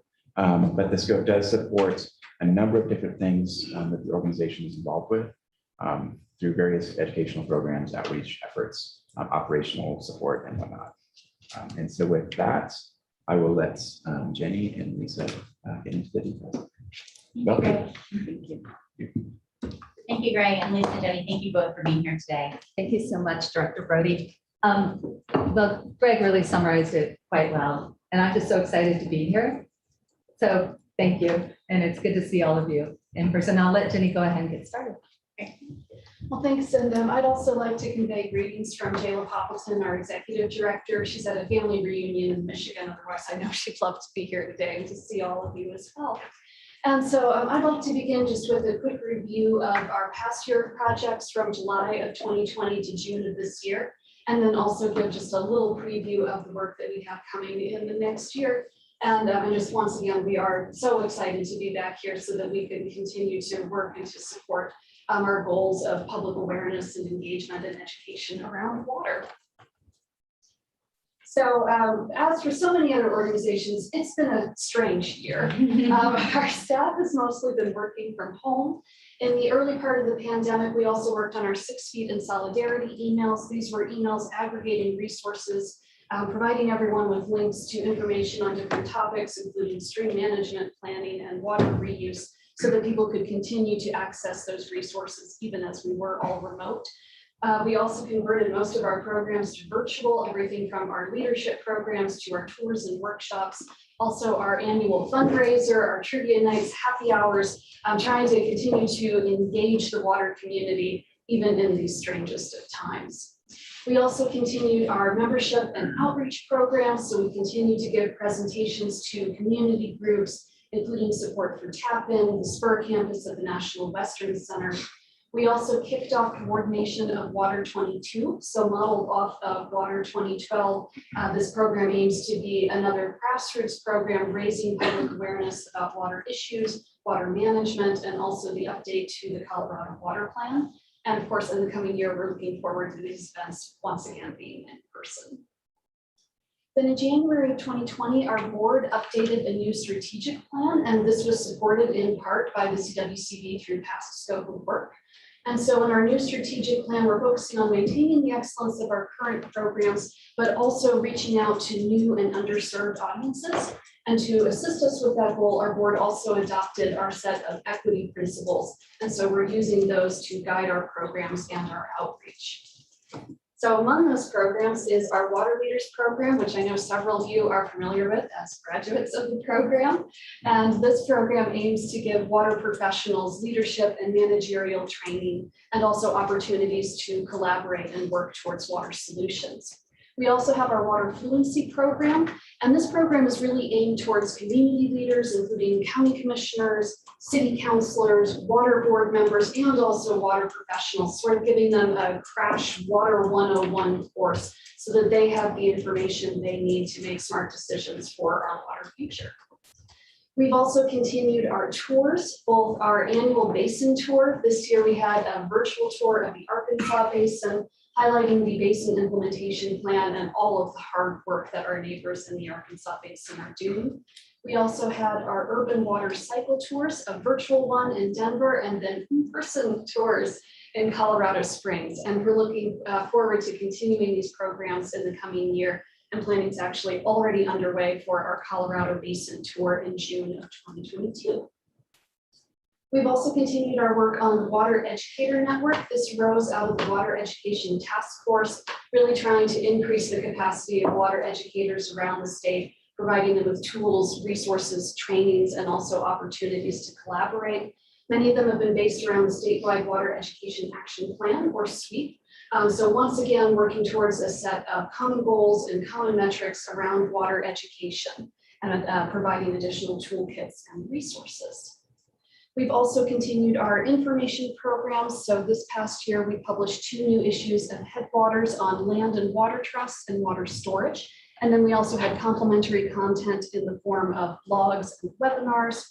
And then we also updated 2 of our citizens guides on interstate compacts and water law. And in the coming year, we're looking forward to 3 new issues of Headwaters and our first Spanish translation of a citizens guide. So those programs that I outlined, we have all been historically supported by CWCB in our scope of work. We do have a couple of additional programs as well. Those include our freshwater news program. So this was a news initiative that we launched about 3 years ago. Every week we send out a newsletter that contains both original news reporting and also articles on water issues around Colorado and the West. So this program will be continuing, and we're also rolling out a Water Fluency for Journalists program. So providing journalists with information they need to report on Colorado water issues. And then we also co-host the Sustaining Colorado Watersheds Conference with the Colorado Watershed Assembly and the Colorado Riparian Association. And this past year, we had a virtual conference. This October, we're planning a hybrid conference. So we hope that we will see all of you either up in Avon or on Zoom. And then I just quickly wanted to go over the scope of work in a little bit more detail for this coming year. So the scope of work, once again, includes operational support. So this includes really developing and implementing that strategic plan that I mentioned earlier, implementing it for this year, and then also planning for the following year. And we're also going to have our annual financial review and annual report, and then maintaining our website functionality, and then also looking for ways that we can improve the user experience. And then on the public outreach side, we have support for our general public outreach so that we can continue to provide presentations to various community groups. We can also support the EDI work with Colorado Water Congress, and also support the work of that Water in the West Spur campus at the National Western Center. And then also Water 22. So working again to coordinate that coalition of partners to develop a campaign strategy, and then also to run the first half of the programs in the first half of 2022. Then our education and leadership programs, this includes support both for the 2021 and 2022 Water Fluency and Water Leaders program. Then also the Water Educator Network so that we can continue to expand our offerings to water educators. And then also supporting our tours, both bike tours and the Colorado Basin tour. And then finally, our content programs. So the scope of work supports all 3 issues of Headwaters, and also that complementary content, the blog posts and the webinars, and also the Spanish translation of a Citizen's Guide.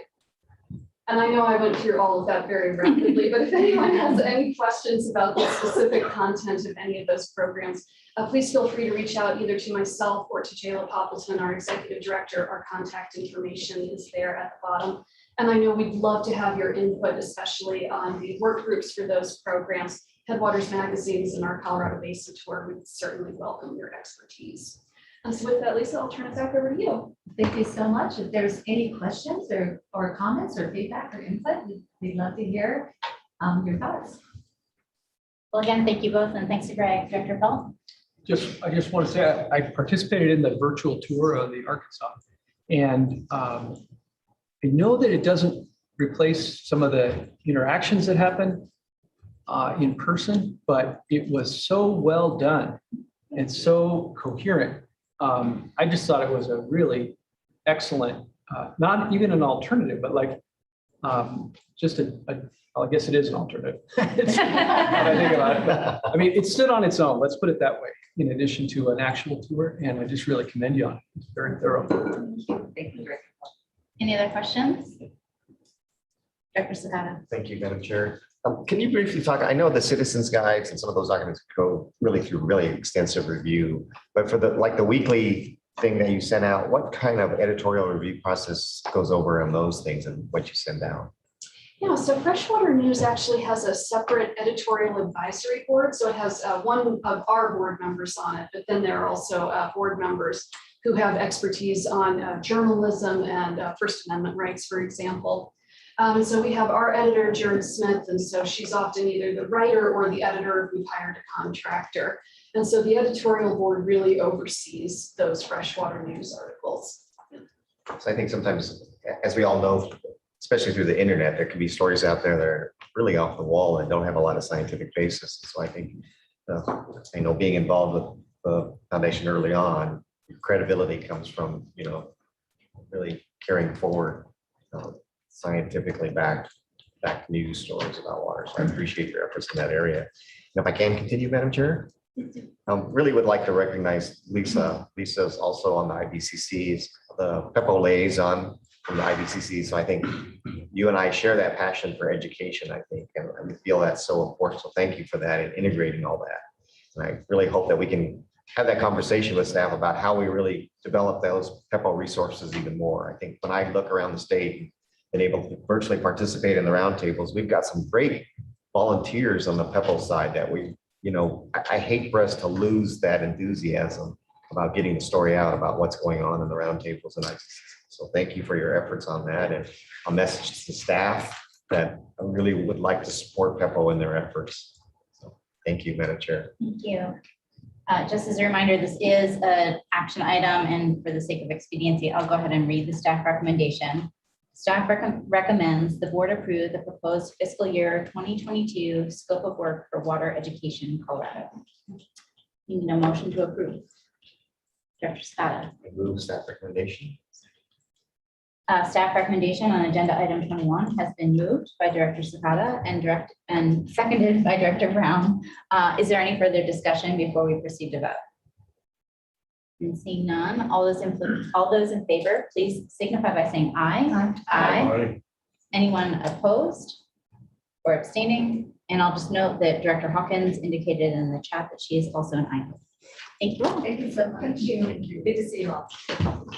All right, moving on to agenda item 22, the floodplain rules and criteria manual. And I'll just note, I know that there are a few individuals who have asked to make public comment today.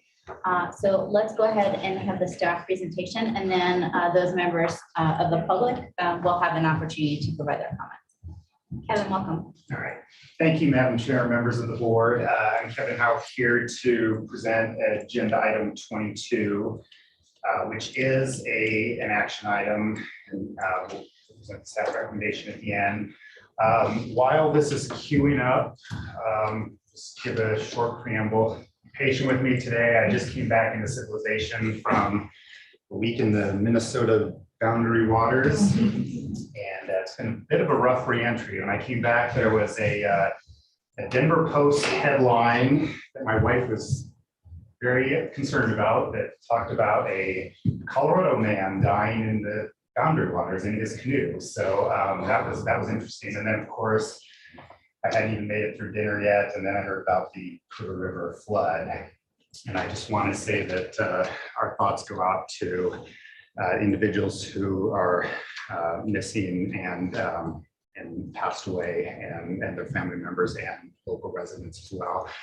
I do want to reassure the board that our group is actually up there in the field today, working with emergency managers to help out with. That's all I want to say. With that said, I will jump into floodplain rules and regulations rulemaking update. Despite the title of the agenda, we're really going to be talking mostly about the rules and regulations today. I would like to start out by just giving a few thanks on this. I would like to thank Jen Healy with the Attorney General's office. I've only been working closely with Jen for the last year or two, but every time I work with her, she's great. She keeps me focused and out of trouble, which is what a good attorney does. Thank you for that. I would also like to thank Allison Robinette, if you can raise your hand. She's also with the Attorney General's office. For any staff that are listening, if you have any future rulemaking efforts, you definitely want to have Allison on your team. She's very organized and has been a real big help to this process. Also on my staff, I'd like to thank Terry Fade. You met Terry board meeting 2 months ago, very briefly. She's new to my section as of last November. Has a great technical knowledge of everything we're going to be talking about today. And this actually wasn't on the radar when she took the job. So hopefully you're still happy you took the job. She's put a lot of work into this. And then finally, also on my staff, Marta Blanco Castaño, who I don't think is on the meeting here. Anybody who knows anything about me knows that even though we've been in this pandemic for a year and a half, I'm still not good with technology. So she helps out with setting up the workshops I'm going to tell you about, capturing the recordings, getting sign-up sheets and getting them on our website. So it's been a great team effort so far, and this process has gone very well so far. And with that, let me jump into it. Really quickly, I do want to talk about our proposed rulemaking timeline. You can see up on the screen many of the steps. And by the way, while we're doing this, maybe if you can pass these out, Terry. This is this is going to be kind of a red flag handout, which I know is not ideal, but as I'll tell you later in the program, we had a number of late workshops that were after the board notebook deadline. So we thought it would be better to give you the most current version, which is what is being passed out right now. You can see the rulemaking timeline up there. Of note, we are hoping to file the notice of rulemaking with the Secretary of State and DORA at the end of this month, with the rule notice published in the Colorado Register next month. And ideally hold a rulemaking hearing before this board at our November board meeting. With the rules adopted after that and becoming effective sometime in January. And we're certainly open to discuss this timeline, which is subject to change depending on how things play out. What is not on this slide, and which I want to make sure you're aware of, is that we've already had 3 public outreach workshops, all done online. Help me with the dates. We had June 29th, July 9th, and July 12th. Attended by more or less about 150 people with great attendance. And I have to say that I think these workshops went very well. They were very productive, not acrimonious. We were able to make a lot of positive additions and changes as a result of them. And you'll see those reflected in what you have in front of you. Just really quick about before I move into what we're hoping to do here, just a background. Some of you may be wondering, what are these rules and why do they exist? And they've been around since 1987. And they were put into place to provide technical standards for which floodplain studies are reviewed and approved by the state through this board that you all sit on. As you all know, you often see floodplain designations on the agenda. that you are asked to approve. They're often on the consent agenda, so we don't really have any discussion in many cases. And so therefore, just a little word on what you're doing every time you approve those. It's written in Colorado statute that the state needs to review and approve floodplain studies before local governments can use them for regulations, for floodplain regulations. And so what these rules started out as were a process by which we could define the technical and administrative requirements for these studies to have when they are presented to you for designation. And we need to make sure that we follow those requirements. There's been 2 updates that have already occurred, one in 2005, another in 2010.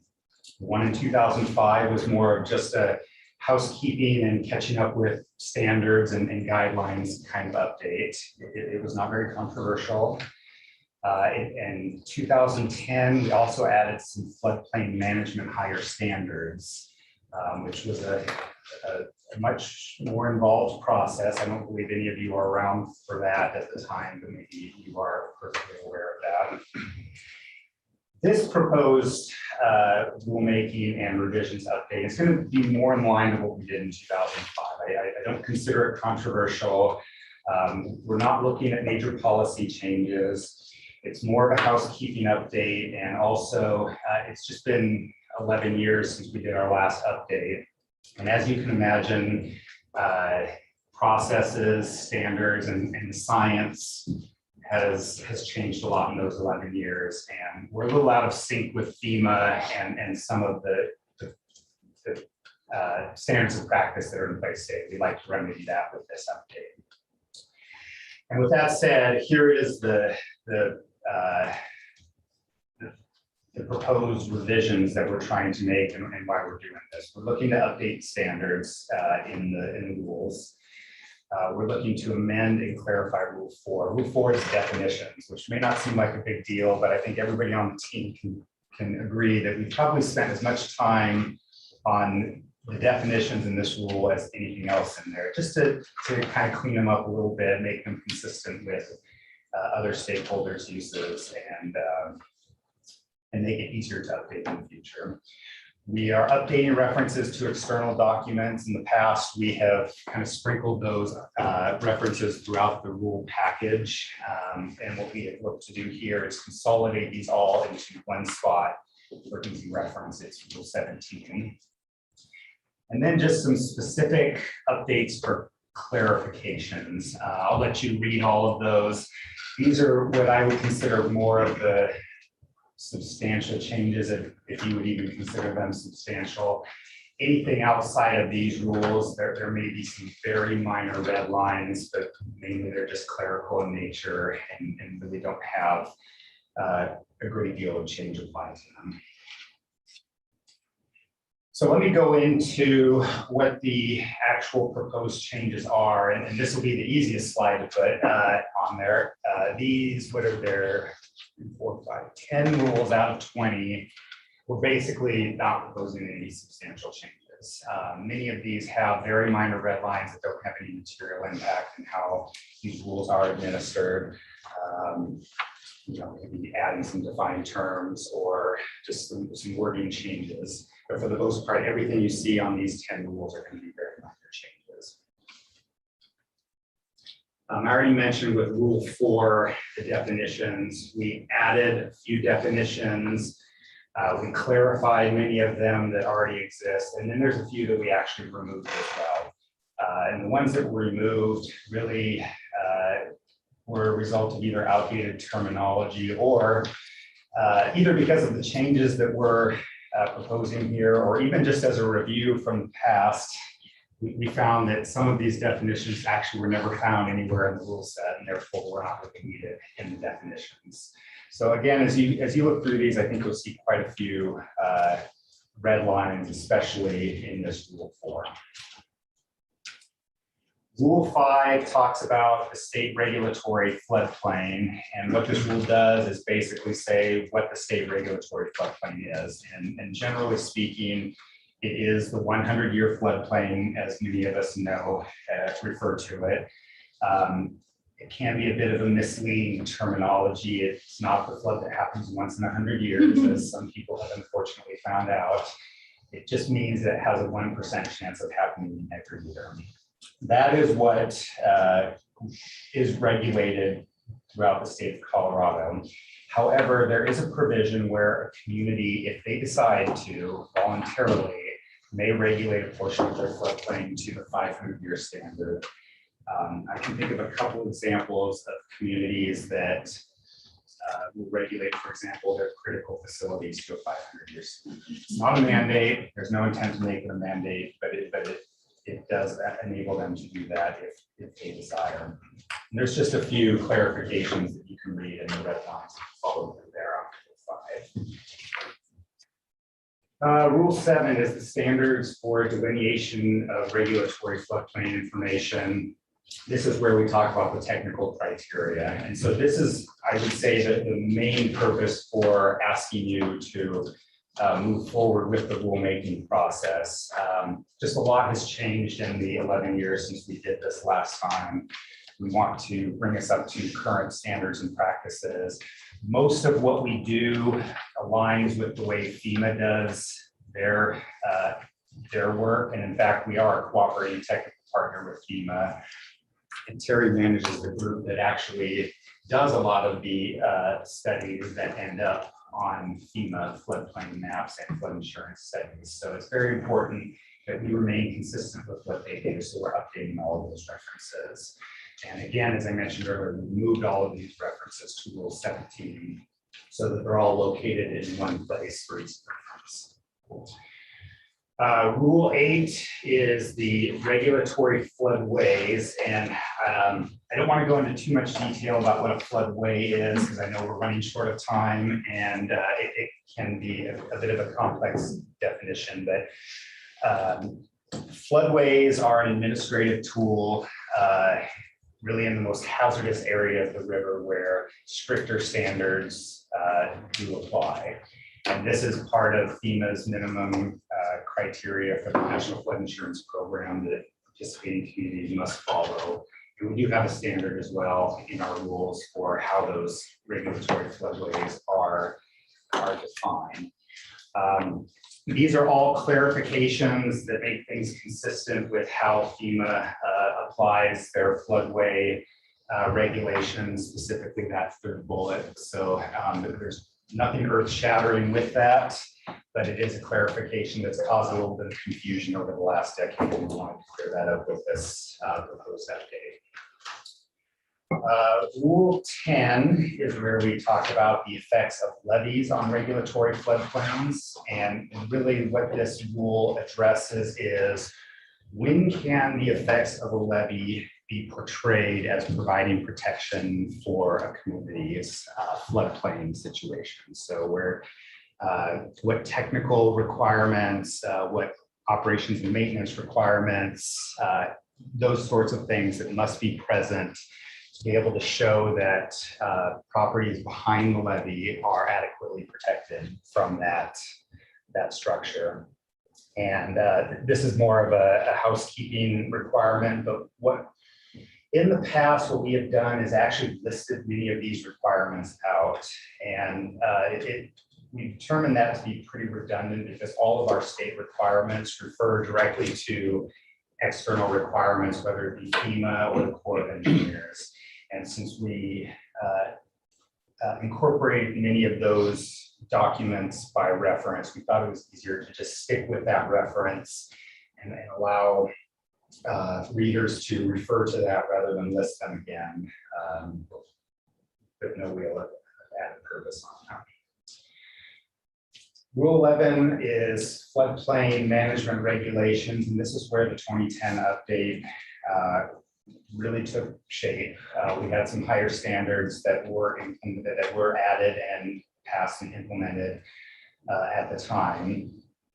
We're not making any policy changes, or not proposing to, I should say, with this rule update, but there are a few things that we thought needed to be clarified just based on a decade of of having stakeholders work with these rules, and then we're able to see kind of where confusion might occur or where things weren't really clear. Rule 12 is the effects of flood mitigation measures and stream alteration activities on regulatory floodplains. Again, mostly clarification, updates that just kind of address some of the confusion that we've experienced over the last decade since the rules were last updated. I would like to point out, I don't think it's actually called out on this slide, but if in your packet, if you want to look at what used to be 12J, it is now listed as 12H because we've deleted a couple sections. This particular passage garnered a great deal of discussion during our 3 workshops, to the point that we kind of realized we needed to do some additional work on this. So this is one of 2 passages. I'll highlight the other one in a second, where I'm going to say our work is not yet done. What we did ask for was for a voluntary subgroup to form of experts that work with these rules, generally representatives from local governments. And we are going to be meeting with them to try to just fine tune this language a little bit. I think it's only going to take 1 meeting. When are we meeting on this? It's now late August, right? Yeah, so we'll have it done hopefully before the September board meeting. But what we have in front of you right now is where it stands right now. I do expect this to change a little bit moving forward. Rule 14 is the designation and approval of changes to regulatory floodplains. So what this refers to are stream reaches that the state and CWCD have already approved, and now because of either physical or modeling changes, now the floodplain information along those stream reaches have changed. And what is the process for doing that and the technical requirements? This is actually the other one that is still a work in progress. There's just some complicated scenarios that we have to work through. We also formed a subgroup on this that's different from the 12H one. And we met once on this already, but weren't able to resolve the questions that came up. So we have another meeting scheduled for August 2nd, and I'm hoping we're going to be able to resolve this one as well. Both of these are fully solvable issues. Just need to have a little bit more discussion on it. So again, just like Rule 12H, Rule 14 here is probably going to change a little bit as we move forward.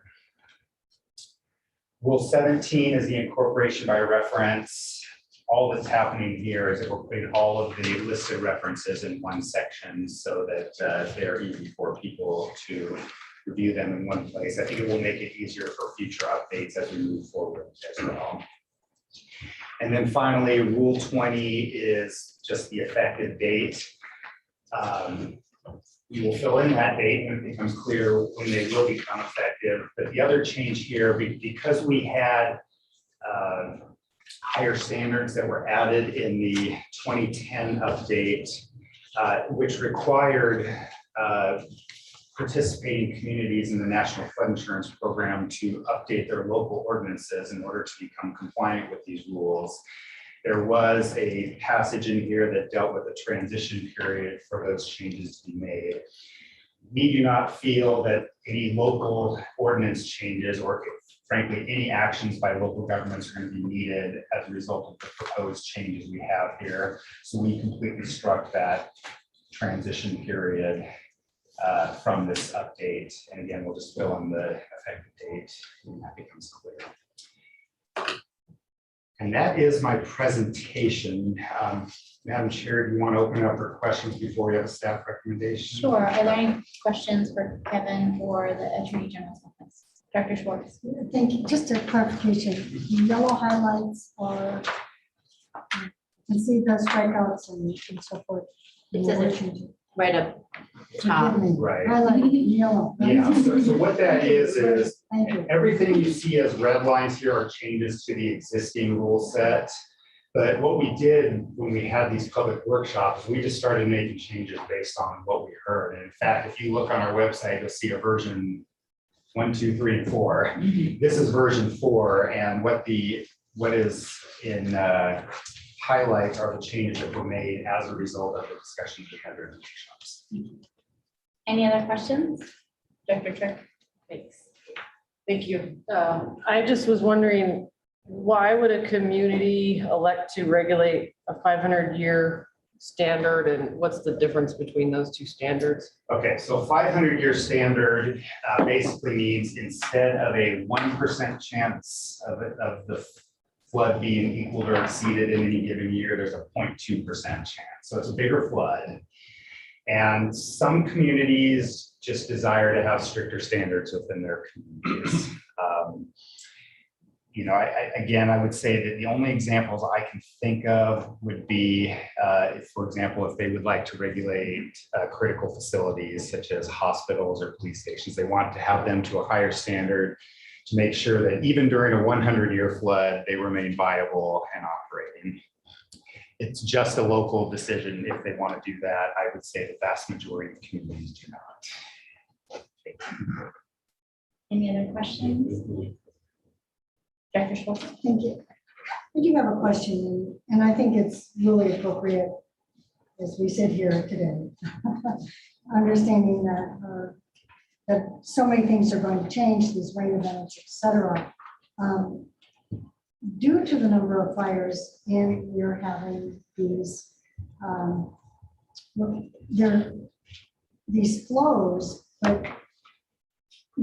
like there was a flow as a result of the salt fire that went right through the residential area.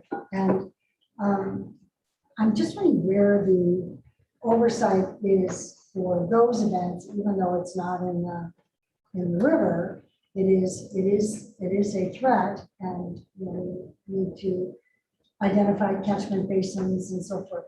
Where is that oversight? That is a great question, Director Schwartz, and I unfortunately don't have a good answer for you on that, and I'll explain why.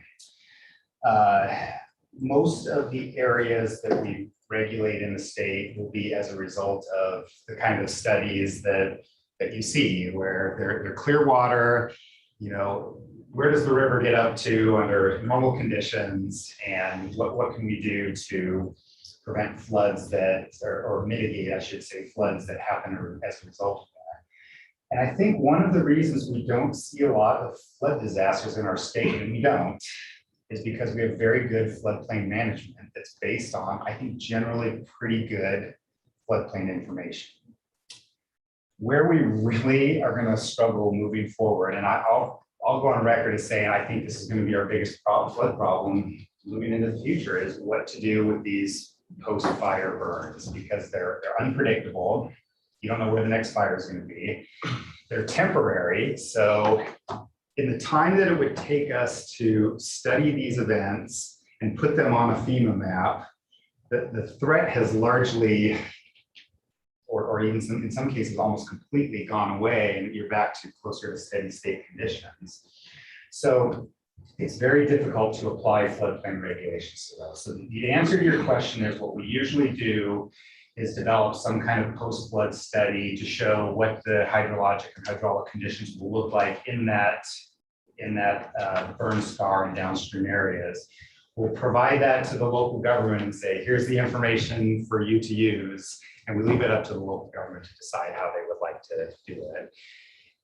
We don't really require any positive action in terms of how those areas are regulated. One follow-up question. Sure. So we call it floodplain regulation. Why are you not calling it floodway and floodplain?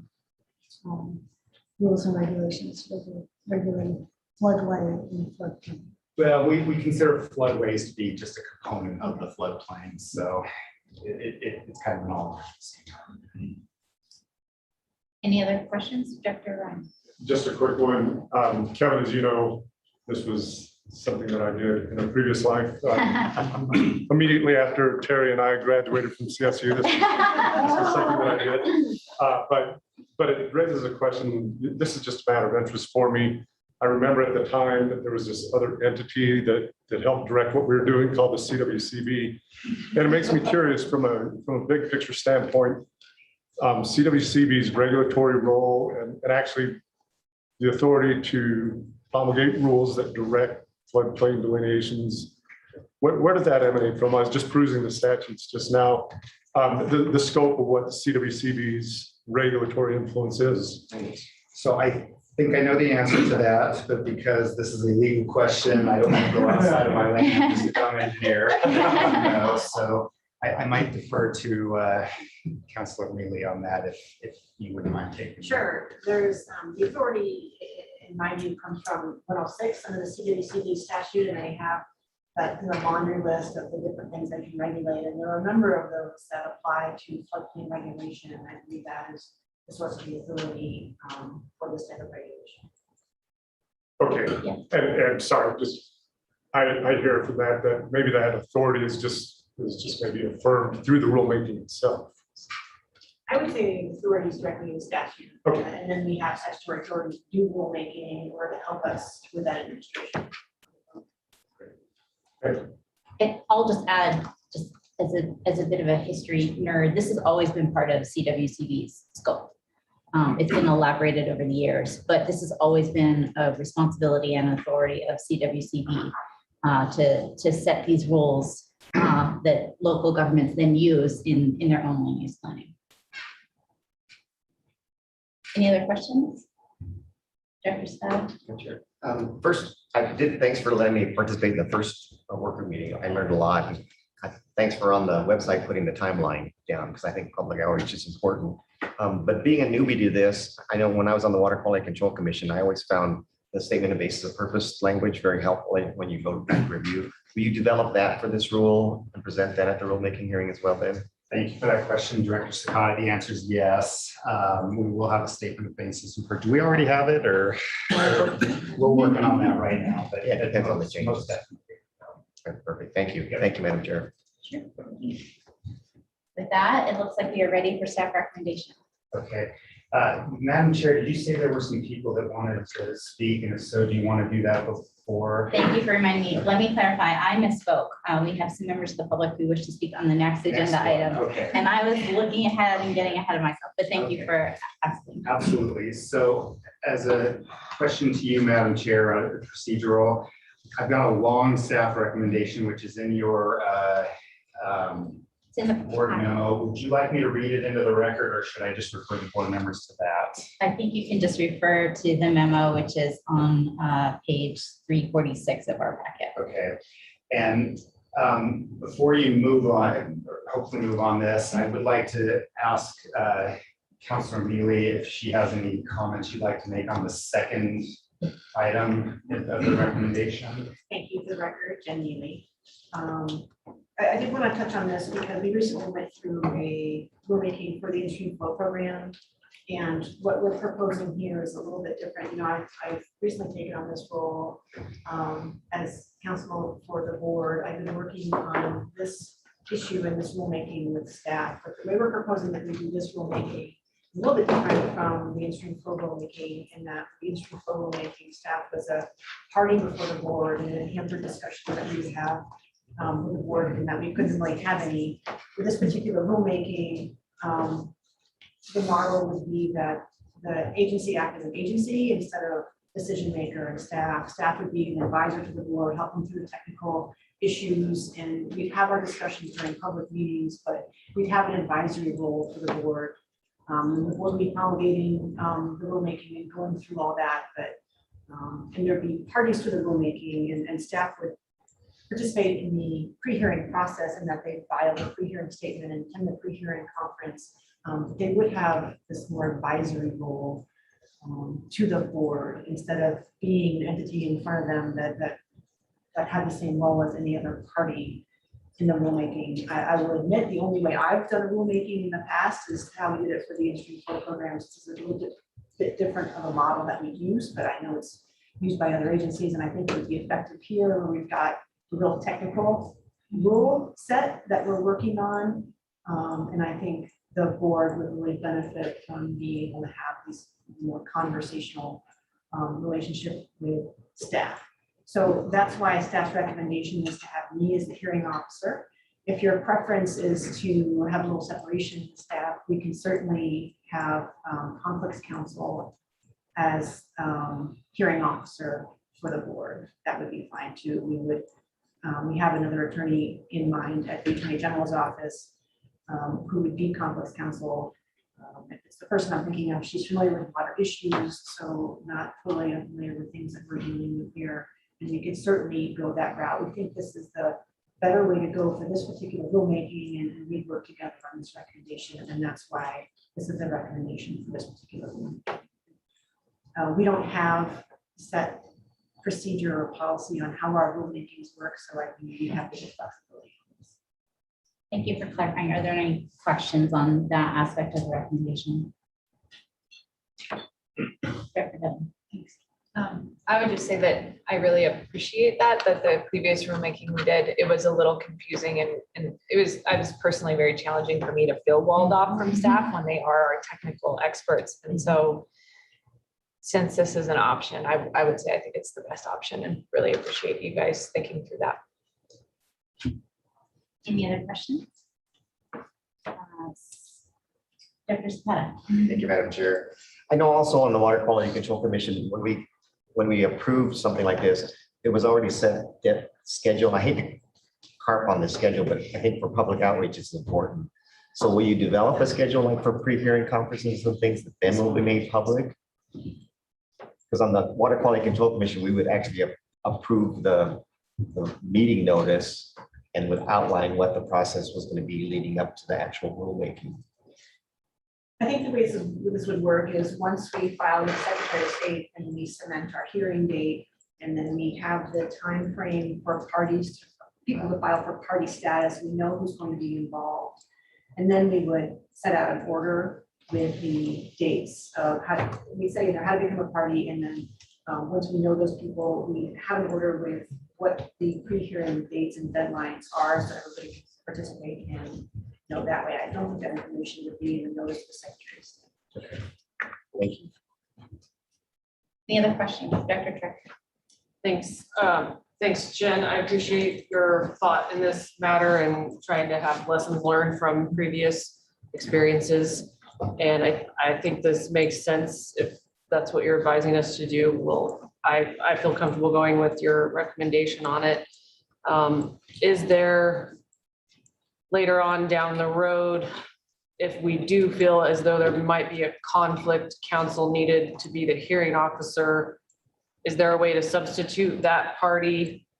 Or we would have to make that decision now and just go with it? I think that if we felt there was a conflict down the road, we'd be able to switch gears. I think we'd have to see how far down the road we were, and play it by ear, but I think there's potential that we could bring on conflicts counsel later. But I do think we have to evaluate what we've gone through so far, and if it ends up that we start the timeline over again, I think we can start. Okay. Like I said, I feel comfortable with what you recommended, just wondered if that was an option later, and obviously it would be more difficult than doing it now, but appreciate it. Thanks. Thank you. We can try it this way for this hearing if the board's amenable and see how it goes in comparison with our prior experience. And then we can decide as a board which model we want to use for which type of hearing going forward too. All right, with that, I think we're ready for a motion to approve staff recommendation on agenda item 22. I'll move. All right, it's been moved by Director Anderson and seconded by Director Dutton that we approve staff recommendation on agenda item 22. Is there any further discussion of the board before we proceed to vote? Seeing none, all those in favor, please indicate by saying aye. Aye. Anyone opposed or abstaining? And Director Hawkins indicated that she is also an aye vote. Thank you very much. Thank you. All right, moving on to agenda item 23. And again, for the members of the public who wish to comment, you'll have an opportunity to do so after staff makes its presentation. Welcome. Thank you. Good afternoon. So good to be in person. Russ Sands, CD staff for the record. We're going to do a little bit of musical chairs today with staff, so there'll be some shuffling up here. And I'm going to turn things over to Deputy Section Chief here, Alex Miller, in 1 minute. I wanted to just briefly say, and I know we're trying to press for time, but how much I appreciate the Director of Health's comments this morning, this idea of looking at our future risk, and risk mitigation is absolutely the direction that we're thinking about as we think about the water plan update. There is a lot of work ahead of us to be done, and I will thank you all in advance for what I think is going to be a really busy year. I also want to thank all the people that have given us feedback. We've been in this kind of scoping phase that we're going to talk a little bit more about here in a second for the last year, really. And we've gotten a lot of good feedback, and now's the time we kind of have to put our heads down and really dig in and work with you all to draft this thing. So about a year from now, in June, we're going to have a draft out of the water plan update, and that's going to be a heavy lift. So we will dive into that now and tell you what the path forward looks like. All right, thanks, Roz. Kat Weissmiller, CWCB for the record. Thank you, Madam Chair and the board for having us, for giving us the opportunity to speak today about the water plan update and the recently concluded scoping efforts. Though the scoping phase of the water plan officially began in October of 2020, the work preparing for it began much before that. In June of last year, some of you may recall, we held 4 listening sessions on agriculture, municipal and industrial, environmental and recreational, and forest health. And some of you participated, so thank you, Director Dutton and Director Brown, for your help with those. These allowed us to hear from stakeholders about what they hoped we would touch on in the update. And we also published a record of our responses to the public comments and questions we received during those sessions. And then in the fall of last year, we developed a recorded session for last year's virtual Colorado Water Congress summer event that built off of those listening sessions and paired staff with stakeholders to discuss some of the major themes that came from the listening sessions. And then meanwhile, we conducted internal workshopping, ad hoc meetings and calls with stakeholders, and then we conducted research for our forest health white paper and heard input from the roundtables during the work on the basin implementation plans. And we've also had regular check-ins with you, the board, to keep you updated on where we are, and that's a big focus moving forward through the drafting. So we are concluding the scoping phase now. You'll recall we received 30,000 comments on the original 2015 water plan. So the scoping phase this time around was a really intentional step that we added to the process to try to engage stakeholders early and have them help identify their hopes for the update earlier in the process. So like I said, the official scoping phase began in October of 2020, and then it extended through the end of last month, so June 2021. And it's the first of 3 phases towards finishing up this update. And I want to thank everybody who helped provide input and guidance along the way, stakeholders, the board, members of the legislature, NGOs and agencies that partnered with us through our workshops, water utilities, agricultural groups, and the Water Equity Task Force. They all had a really important part to play in the scoping process. I want to talk you through scoping by the numbers. A lot of this was in your board memo, so I'll just touch on it briefly. Staff worked out to provide opportunities for the public to share input, hear our vision, take a survey, and then engage with us directly through 2 Riverside Chat events with Director Mitchell, thank you, as well as 13 scoping workshops that covered nearly 30 hours, and it included about 50 speakers between staff and guest speakers.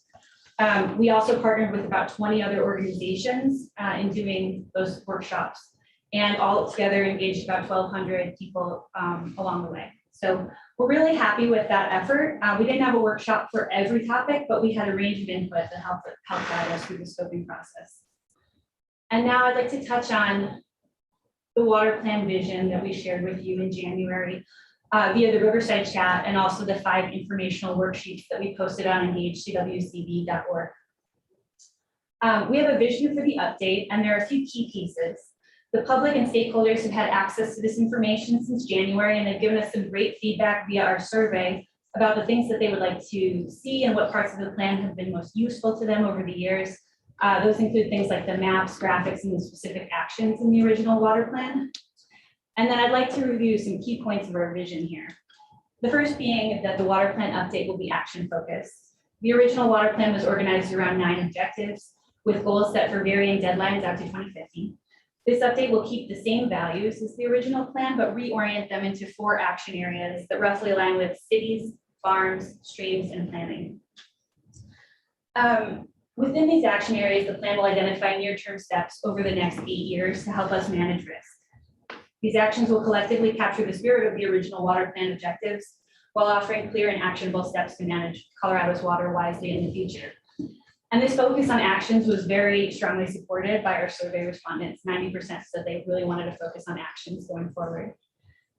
We also hope to make the update increasingly accessible. While the original plan topped out at about 540 pages, the update will be streamlined to a 2-volume format. That's similar to the tech update and the basin implementation plans. And the goal is to retain legacy content, but have a shorter, more action-focused document that's easy to understand in plain language and easy to use. We also hope to make these increasingly accessible online and really make the online format the primary entry point into these documents. I'll speak about this volume 1, volume 2 format a little bit more later. And then line of sight, the original water plan had a lot of terms that can be a bit confusing, from values to objective measures and actions and critical actions. And the vision for the update includes streamlining those a bit to make the reported language easier and more consistent to see the line of sight between the values and the vision of the water plan down to the action areas and then turn the actions recommended to achieve the long-term vision. So the 4 action areas of the plan are vibrant communities, thriving watersheds, robust agriculture, and resilient planning. And staff will be walking you through the themes that emerged during the scoping phase in each of those action areas today. So with that, I'd like to welcome Kevin Reedy to talk through vibrant communities.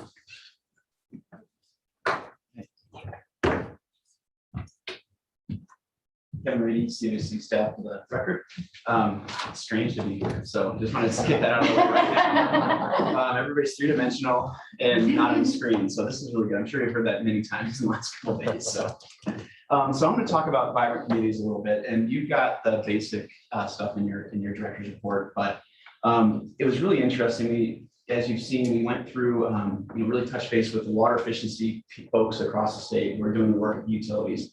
Also tapped into our water and land use planning alliance, which we've started over the last couple of years, 40, 50 professionals from the water and the land use planning community and academia and nonprofits as we go through these things. So it's been really a good process to kind of pull those themes out of these groups. And so I think we've got a couple of good ones. We've got a lot more information actually than what we've got right now in these slides here, I think, and a lot more stuff that we're doing. That's left over, that's kind of coming out of the last water plan still. So just to kind of put that out there, it's going to be kind of some work to kind of try to whittle it down into something that really works well in this next phase. But let's just go forward. All right, cool.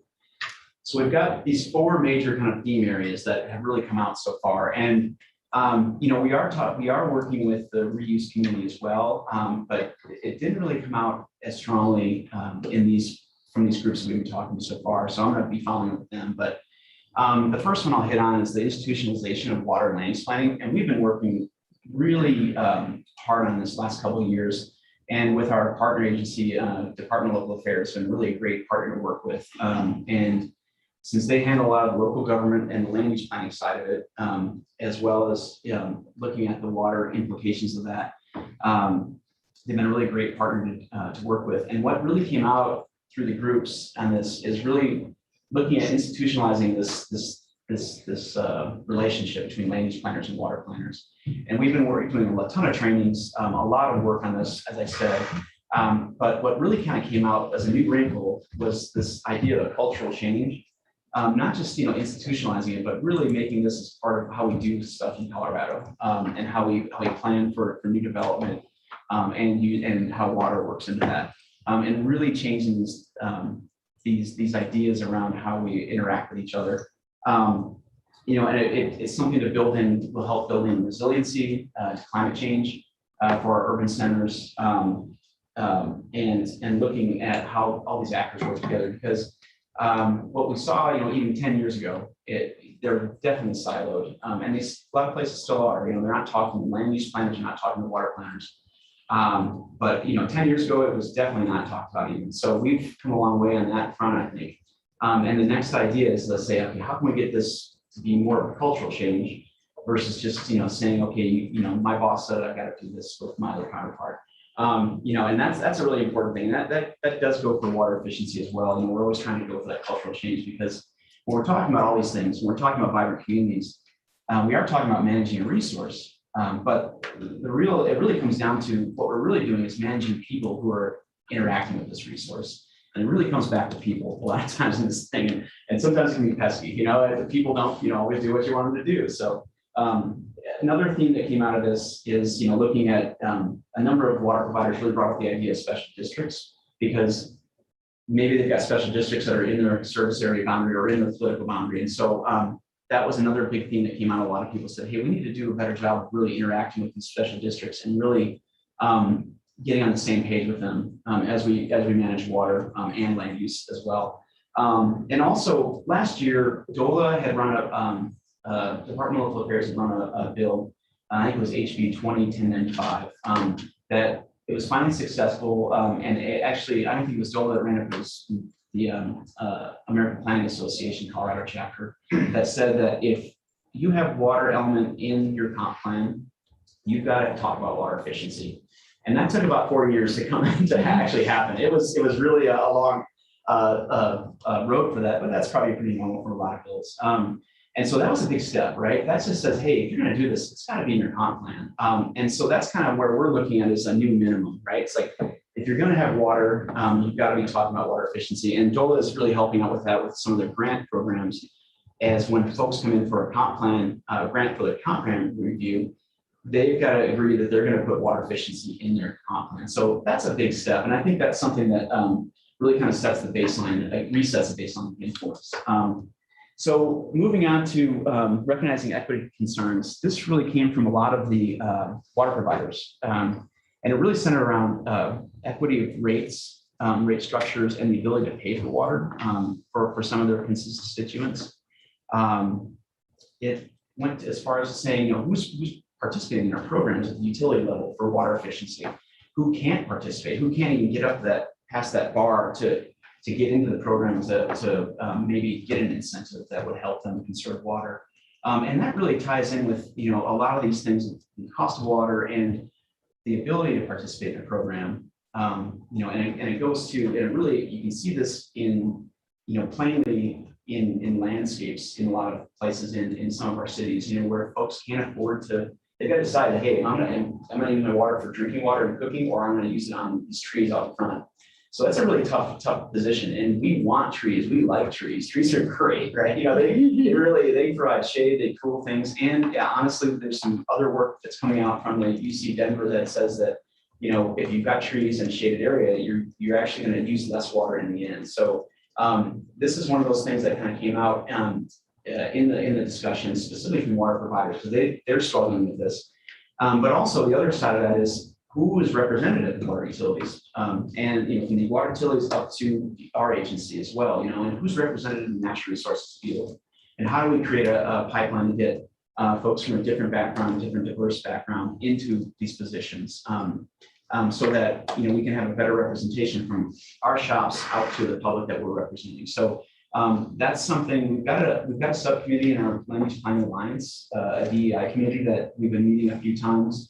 And we're working that through the alliance and trying to bring in other folks that are of a more diverse background into that group as well. But that's something that's at the forefront is that pipeline of how do we get better representation, true representation in our agencies. The next one is data limitations and proliferation of that data. A lot of talk about data transparency, which I'm a big fan of. We need to be transparent with that data. It's very important.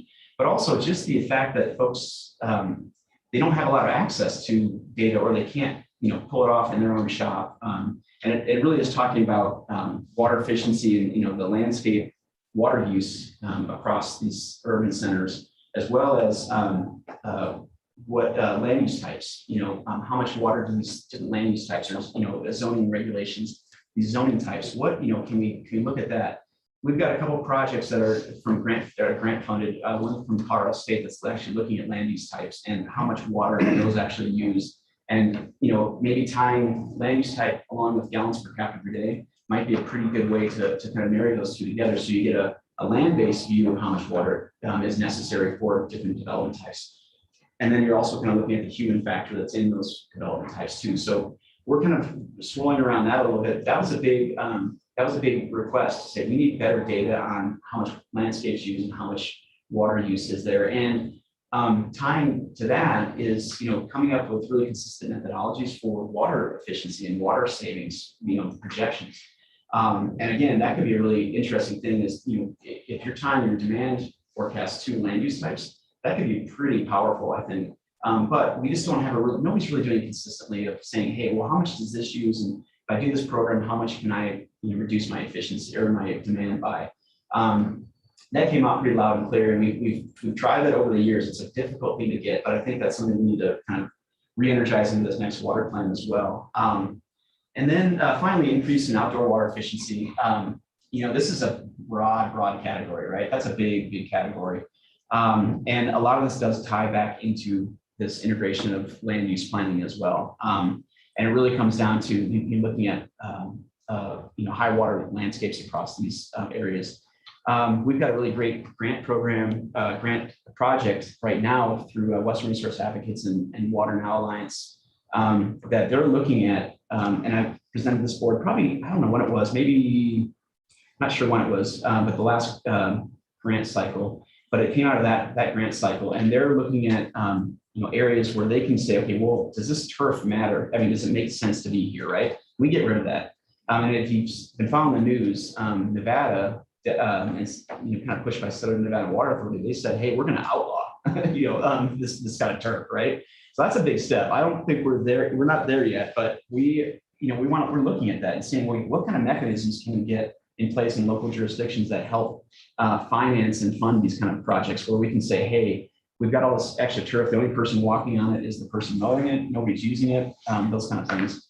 But the flip side of that is, well, maybe we shouldn't put that into development to begin with. Maybe we should be looking at that pre-development so we don't have to fix it later on. So those kind of things came out pretty strongly. The other thing I'll just touch base on is the widespread use or maybe the normalization of conservation-oriented tap fees and water rate structures that are water budget rate structures.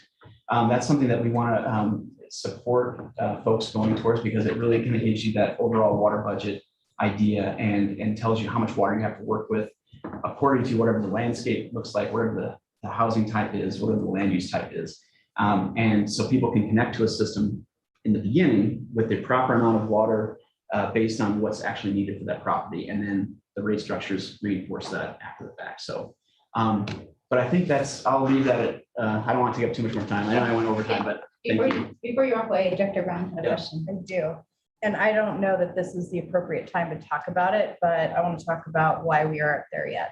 We're talking about asking our ag folks to fallow their fields, and we're not going to talk about outlawing grass and in new landscapes. So when's the right time to have this conversation? I think I agree with you. Right now is a great time to have that conversation. Well, I think we get kicked out of the room in an hour. I agree. But let's set this aside for a serious discussion on how we get there, because if this isn't the right time, I have no idea when it is. Okay, that's a great, I'm very happy for that. Okay. Support. And I believe that, honestly, if you're paying attention to anything going on this summer, we're past the right time, to be honest, in my opinion. So I'm glad that you have the support, that your support on that one. So you got it. Yeah, I have a flag. Let's do it. Yeah, let's do it. Okay, that's good. I appreciate that. All right, let's keep. No more questions. Well, we've got a few more people from the staff who need to speak, and then we do have a few members of the public who want to comment. Okay. All right. Great. Thank you. You're up next, Alex.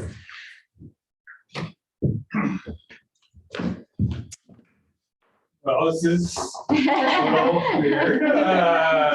So for the record, Alex Funk, CWC staff, maybe for the little bit. Keep hearing that I might be back soon. And I am here to talk about robust agriculture, in particular, Well, just a step back. So we had about 7 workshops on agriculture alone. We engaged over about 430 individuals through that. So we've got a ton of information. Feel like hopefully we're leaving the team in a good spot to kind of carry this across the finish line. And I'm sure I'll be kind of around working on this, but just have to say that I'm going to cover 2 quick topics here. One, sort of, since this is sort of a new term for the update, sort of what we heard in terms of like what robust agriculture even means, and then some of the key themes that we heard. So in terms of robust agriculture, and I won't read through all of these, but essentially what we heard is that we definitely want the water plan to continue to recognize the many values that agriculture has in Colorado, everything from its economic importance to cultural importance to its environmental benefits that it provides. We've also heard that we want to work with the ag community to ensure that it remains productive and resilient in the face of some changing water conditions and challenges. And then we certainly want to kind of expand that, I think, to rural communities as well. I mean, particularly our farming dependent communities in Eastern Colorado and the Rio Grande, where agriculture is obviously a critical part of that local economy. We want to kind of work with them as well to sort of be able to respond to some of these challenges like climate change and other natural disasters. And then finally, just being more inclusive and diverse in terms of the ag community generally. We have a very diverse ag sector here in Colorado in terms of geography, operation. We have Sequia communities. So we really want to make sure that we are kind of building out that community in the update and ensuring that some of the unique issues that those groups are facing are also in the update as well. And so with that, some of the key themes that we heard. So I think overall, I would say like across several of the scoping workshops is that we heard that climate change, natural disasters, drought, flooding, wildfires really do pose the most significant threat to the long-term viability of productive agriculture in Colorado. And not just agriculture, but really the entire food value system. So everything from, processing to consumers, but water kind of runs throughout that and kind of creates some interesting opportunities, I think, to kind of think about it in a more system sense. But I mean, pick your first this year, we've got Dolores project in Southwest Colorado. It's its lowest allocation in history. The Yampa is under consideration for over appropriation. We've got, some groundwater communities that are looking at maybe 40 years of supply left. I mean, it's time, I think, to kind of recognize that climate is affecting agriculture in a real way. And we really need to look at things, everything from adaptation strategies to the role that ag plays in mitigating climate change as well. The second theme, and we actually had our first workshop was on the Ogallala aquifer system, is that at least for this next update, I'm recommending that we really talk about solutions for helping local partners in our groundwater dependent system. So particularly Eastern Colorado and the Rio Grande. I know the Colorado River and other basins are facing a lot of crises right now, but honestly, those 2 parts of the state are the ones that keep me up at night because they're the ones that are looking at potentially 30 to 40 years of supply remaining, need to really conserve due to just any number of reasons. And some of them have some deadlines. And if we fail to meet those conservation deadlines, there's some really serious repercussions for those communities. And there's lots of great movement on that with the sub-districts and some work that's happening out in the Republican. But I mean, the clock is sort of ticking on some of these basins. And I really think there needs to be some strategic investment, maybe like standalone investment into kind of working on groundwater issues generally. Next, I'll just say that, touched on this, but just recognizing again, the diversity of agriculture. So we, sort of in the original plan, touched on things, around the Sequias and, some of the broader community issues, but really kind of expanding upon that and kind of highlighting everything from urban agriculture to, tribes are actually dealing a lot with like irrigation infrastructure conditions. And so there's a lot of like cross-cutting issues that I think we can kind of like build on there. We also definitely heard that local capacity is a huge constraint. You can have, and this is everything from infrastructure modernization to multi-benefit projects. You can have all the funding in the world, but if you don't have someone like on the ground that can help administer those funds, help with grant writing, help with coordinating, help with project management, a lot of that money doesn't really go anywhere. And so we're actually sending federal dollars back, for example, through like USDA because they can't get it out the door to folks. And so really, hope that, capacity building can be more of a focus, and that not just for ag, but I think for a lot of different sectors as well throughout the plan. And then I'll just kind of end by talking a little bit about collaborative water sharing and kind of put this in here as a placeholder. We've been talking about alternative transfer methods now for, almost 2 decades. And I think the buy and dry issue, concerns around buy and dry and issues around the impacts of buy and dry to rural communities is still really real. And it's real and it's still happening. And I think we've made a lot of progress, but there's still more progress to be done. That said, I will recommend, and I'm not meaning to go rogue here, that we kind of maybe put the term ATM out to pasture a little bit. We've done some focus groups on this. We've done some surveys. It sounds like the term is a little off-putting. It's confusing. It's got this like really narrow, it's not really well defined. I think a lot of folks kind of just see it as this ag to muni front range issue. And really what we're seeing is, ATM adoption in the Rio to address our augmentation concerns. We're seeing it to address potentially recreation flow needs on the western slope. And so I am recommending that we do sort of utilize this new term called collaborative water sharing. I think it's a little bit easier to understand. I think you'll recognize that there are more configurations on how water can be shared, not only ag to something, but muni to ag and ag to ag. And right now, we don't do a good job of making that case. And so I definitely will kind of plug that. I think that's a really good opportunity. It doesn't have to live under robust ag either. I think it can maybe live under resilient planning, for example. But I'll note that I think we've heard loud and clear that that ATM term has served its purpose and we might need to move on from it. And I guess with that, I'm going to turn it over to JoJo. I just want to say it's been a blast. I've loved working here. I'm going to miss all of you. The staff is amazing, and I'm going to be around. And so, don't be strangers. And with that, I'll turn it over to JoJo. Thanks. Thank you, and until we see you again. I'm sure I'll be We'll be back. They always come back. Hi, JoJo. Hello, my name is JoJo Law, Endangered Species Policy Specialist, and I'm here today to speak on behalf of our Thriving Watershed team. So Watershed Director Sturm is behind me and ready to answer questions if we need to. And then also including Brandy Logan, Angela Bogue, Andrea Arvin Monahan, as well as Russ and Kat here. So during the scoping phase, we asked to hear from stakeholders across the state. And specifically, we asked of them to help us identify address emerging challenges as we face decreasing hydrology, increasing temperatures, and risk of fire and floods.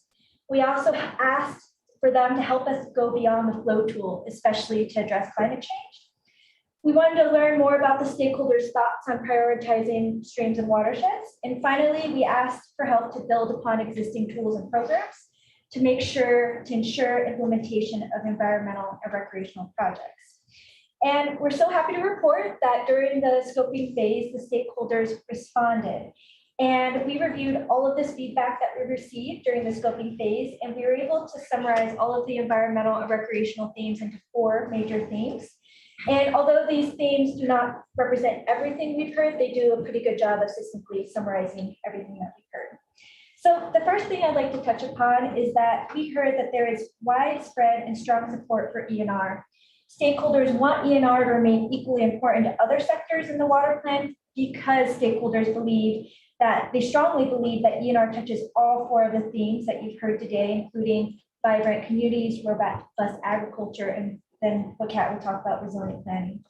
So in the current water plan, I think we do a really great job of describing the existing methods and projects by which Colorado protects its non-consumptive needs and river-based environmental recreational needs, such as the endangered fish programs, the in-stream flow programs, wilderness scenic rivers, and the stream management and integrated water management plans. However, what we heard is we still have work that we need to do. So we heard that we need to continue to aim for greater balance across project types and to be able to meet a full set of plans and multiple objectives, including multi-beneficial projects to meet multiple objectives. Stakeholders also emphasize that as Colorado continues to grow, that there's increasing stress on water supplies, we need to ensure that ENR is equal to all other sectors. So this includes ensuring that funded projects are multi-beneficial and they achieve multiple objectives. And then also creating cross-sectoral critical actions that integrate across the focus areas. The second thing we heard is that we need to continue to collect stream health and recreational data.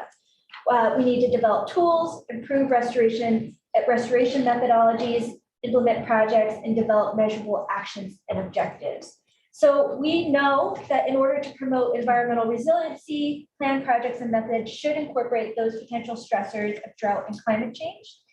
And the feedback that we heard really reinforced this approach. We heard that this in multiple forms, including recommending specific targets for all challenges and opportunities, and that it will be particularly important to account for and track existing and new measurable objectives to ensure that we are making progress as time progresses. The third thing we heard is that we need more progress to prioritize streams and watersheds. And to be able to do this, we need to collect data to determine those priorities. So that feedback included, we need to consolidate statewide water data sources into one database, and we need to increase access and visibility to them. We need to categorize and catalog those knowledge gaps. And we also need to collect more data such as assessments of stream health statewide. And we also need to take a look at integrating nature-based solutions. So based on this feedback, the CWCB, we completed actually a completely new online tool during the scoping phase, and those were called the focus area maps. And this online tool helps stakeholders visualize current priorities. And so we heard the feedback really clear, and we were able to completely develop a whole new website in record time during the scoping phase.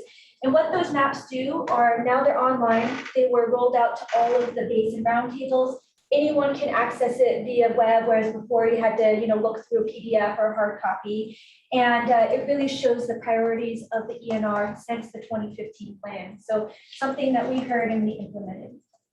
Finally, we heard that stream flow is foundational to healthy environments and recreation, both of which support tourism industries that are important drivers for local economies. We are also encouraged to continue to use existing or new tools and projects to keep water in streams. So in this category, environmental recreation interests have largely overlapping goals, but there can be situations where they're not quite perfectly aligned, such as stream flow needs or infrastructure. And so there is broad support for both environmental recreational projects, but recreational-based projects should avoid adverse impacts to the environment. So there were also 3 key forest health topics that emerged out of the scoping phase. And the first one being the importance of healthy forested watersheds, which means that watersheds are able to, 1, maintain flow regimes at historic conditions, are able to resist, absorb, and recover from natural hazards, provide high quality water supply, and to provide diverse, complex habitat features in upland and riverine environments. And we heard that Colorado can improve forested watershed health by increasing forest diversity, decreasing forest density, and also improving riparian function.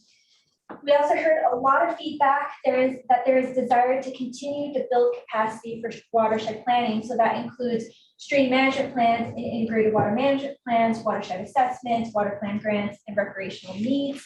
So in the last 5 years, CWCB has actually funded 37 stream management and integrated water management plans. And that means we have funded more than half of the total amount of these plans, which amount to almost $4.4 million. And we, at the same time, are also asking ourselves at the CWCB the question on whether local funding can keep up with the increasing CWCB funding for watershed health. So the final thing I'll touch upon is that the forest health scoping work included a workshop, survey, literature review of papers assembled by staff. And through all of this feedback, we heard that there is a strong desire to better establish support work in the nexus between forest health and watershed. So thank you, and now I'll pass it back over to Kat. All right, thanks, JoJo. Resilient planning is an action area that encompasses several concepts kind of loosely gathered under the umbrella of planning. And in some cases, they might have been in the other category and the original water plan, or were simply kind of sprinkled throughout. Resilient planning covers encouraging resiliency, climate adaptation, and overall preparedness for an uncertain future. through education, policy, innovation, and inclusivity. During the scoping process, the first meetings of the Water Equity Task Force were held, as well as an educational scoping workshop and ad hoc meetings with stakeholders that engaged upwards of 150 participants. The themes that emerged in this action area were, I'm going to try to be brief because I know we're running behind. The first being resilience and adaptive planning being critical. Being resilient means making strategic decisions and managing our future risks. It's a way of approaching challenges by taking actions to reduce risks and negative impacts, stay flexible and adaptive, and to take advantage of emerging opportunities. To an extent, it's something that all of the speakers today here talked about and touched on already. And then as drought cycles continue getting closer together, and we see warming and drying across the state, we're seeing shifts in hydrologies and more extreme weather events. This makes parts of our state more vulnerable than ever. And we're hearing the need to build adaptive capacity, including in some cases storage, to build resilience to future weather challenges. Our second major theme was inclusivity makes Colorado stronger. This has been a priority at the DNR and CWCD. And it's really about doing more to integrate practices that promote equity, diversity, and inclusivity. And we want to make sure that we're reaching out to be more inclusive and representative of all diverse people and opinions in the state of Colorado.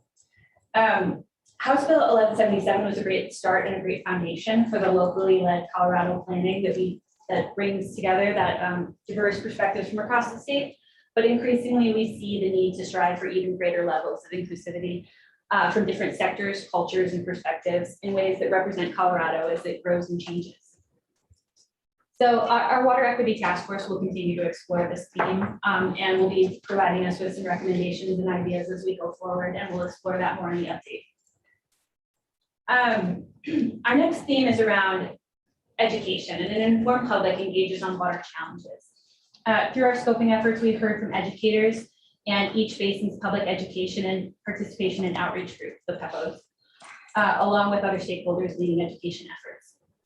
There's a strong desire to better support PEPO liaisons to collaborate with each other and educate their local communities as a trusted resource. We know this is a really critical effort, and we want to continue to push it through the update. We also heard, and I think Kevin touched on this, a desire for a pipeline of young people to work in water to help us develop innovative and interdisciplinary solutions for water challenges. So those are both areas that we want to touch on in the update. And then lastly, government support for local efforts is critical. This came out of the original water plan, but it remains really important. Communities need supportive governmental policies that foster streamlined permitting, supportive regulatory change to allow us to use our water more efficiently, and legislation to remove barriers to protect Colorado's water and people's access to it. There's a lot of examples of where that could happen, but one that I want to point to is around funding. Funding is an important place that government can provide support. It's important to remember that the original water plan showed us the need to fund water projects, and that was the catalyst for the water plan grant program. And more recently, we've seen things like Proposition DD create revenue that will support projects that align with the water plan.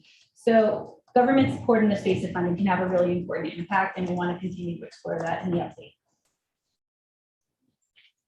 I also briefly want to talk about the line of sight that we keep coming back to and the cross-cutting themes that will be in the update.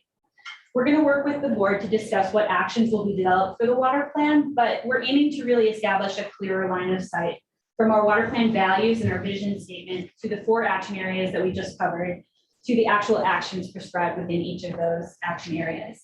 But that being said, we will also have cross-cutting themes that kind of interweave throughout the plan. They will probably include some of the things we've heard today, as well as some of the original water plan objectives, which we increasingly see as being integral to all 4 action areas. For example, we didn't really discuss storage very much today in our conversation about the themes that we heard, but it remains a very important part of Colorado's future, especially as it comes to aging infrastructure, but even new storage. Another example is around climate impacts and increased aridity, like we're seeing through this drought. And of course, we'll talk about that in one specific section, but we'll also have call out boxes throughout the document that touch on it in different areas. So that's kind of what we mean when we say cross-cutting. All of this will roll up into the plan, and I want to give you a vision of what that volume 1 and volume 2 might actually look like. So as we've mentioned, the update will have a volume 1 and volume 2 consistent with the analysis and technical update that we put out in 2019 and the basin implementation plan updates. The original water plan will essentially comprise the content of volume 2, including legacy material, context setting, and potentially some minor edits in places like where terminology has changed or there are other small meaningful edits. But we're looking to make very minor edits on the original water plan and put it as our volume 2.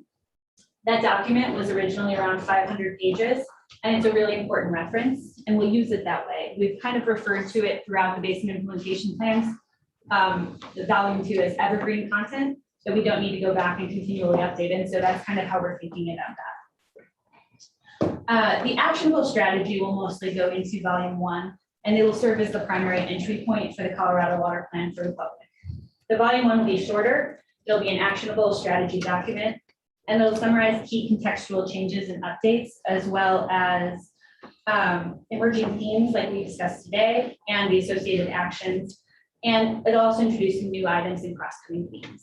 We expect in total for it to be about 200 pages. And as we noted before, we'll increasingly be looking at ways to make that accessible online as the first entry point. So we are now in the drafting phase. That kicked off in July. We had a kickoff workshop with staff on July 8th. And we'll also be working with you and other state agencies in the legislature going forward. We started talking to groups like CDPHE and invited the Interim Water Resources Committee to listen into our board meeting updates along the way. We're going to need time. It's a heavy lift to draft this water plan update. But the original water plan is an excellent foundation to build off of, and we're excited for the drafting phase, though we know it's going to be a lot of work. So the path forward, as I said, we kicked off our drafting phase, and now we're talking to you, the board. As we go forward, because the volume 1 document is going to be shorter than the original water plan, and the volume 2 content, the original water plan won't change much. We're hoping to put it all out for comment together as one unit. And then additionally, due to the nature of the cross-cutting themes, it would be confusing and not really paint a full picture to release the draft in segments like was done with the original water plan. So you can expect it to come as one document. Along the way, there will be several steps, but we hope that you will be ready to engage with us at regular board check-ins through 2022 and possible board workshop along the way at some point. We'll also be working to coordinate with other state agencies and the legislature. And then come the end of June next year, the draft update will be released for public comment, and they'll be out for a pretty good amount of time, we anticipate. So there'll be a lot of time to review. Like you said, it'll be shorter. It'll be a shorter document. So hopefully that will suffice. And once we get those comments back, we'll be reviewing and updating the plan and releasing the finalized update at the end of December 2022. So there's a lot of work ahead, and we appreciate your patience as we work towards some increasing granularity around the specific next steps, but we will report back at upcoming board meetings. And with that, I think we can go to questions. I know we have a couple of public comments. Right, so let's take the public comment first. And then for board members, I do want to caution you, we are going to get kicked out of here shortly after 1.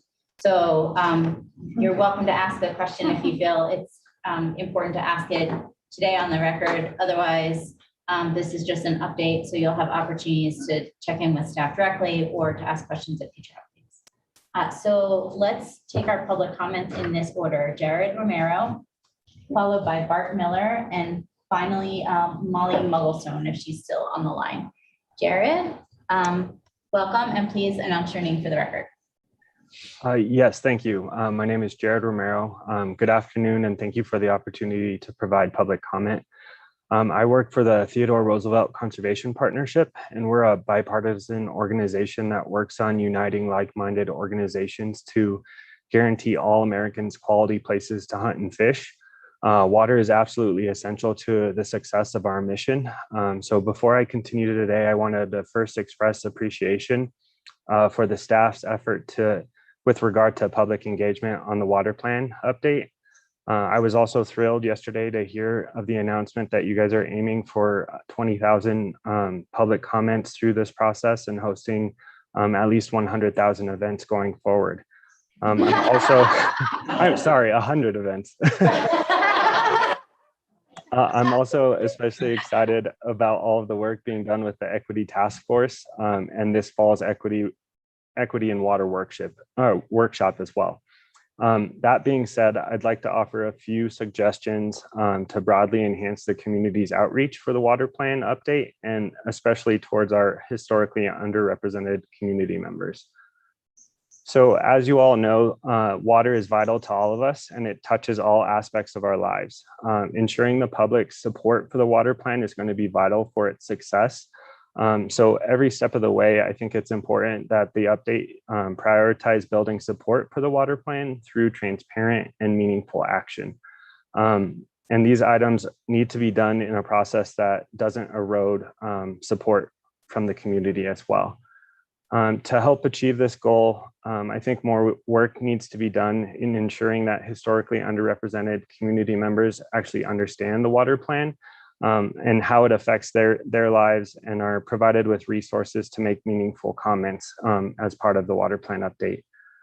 Thus far, most of the public engagement opportunities have been designed to meet communities' needs, or not meet communities' needs. For example, if all of the outreach has occurred during work hours. So for example, while there's been high numbers of participants in the various scoping listening sessions, there's been very little racial diversity within the panelists or the participants. So again, these were hosted when most people are at work. So to help improve outreach, I'd like to see these events promoted with community partners and also hosted during non-work hours. It's also important to offer translation and closed captioning for those events as well. To help secure buy-in and support for the water plan, I would suggest that the CWCB identify community partners who have already earned the community's trust and seek their guidance and input towards how best to approach outreach with these historically underrepresented communities. Given that CDPHE just created a new role and has a role in the water plan, perhaps their new environmental justice program manager could also participate as a thought partner towards developing a strategy around community outreach, and maybe most importantly, creating a strategy for follow-up from those events as well. Perhaps the Equity Task Force could also be helpful with developing relationships with community leaders from the historically underrepresented community in support of a more targeted outreach for the water plan update. Again, I'd like to go ahead and express my appreciation to the staff and board for the steps that you've taken thus far.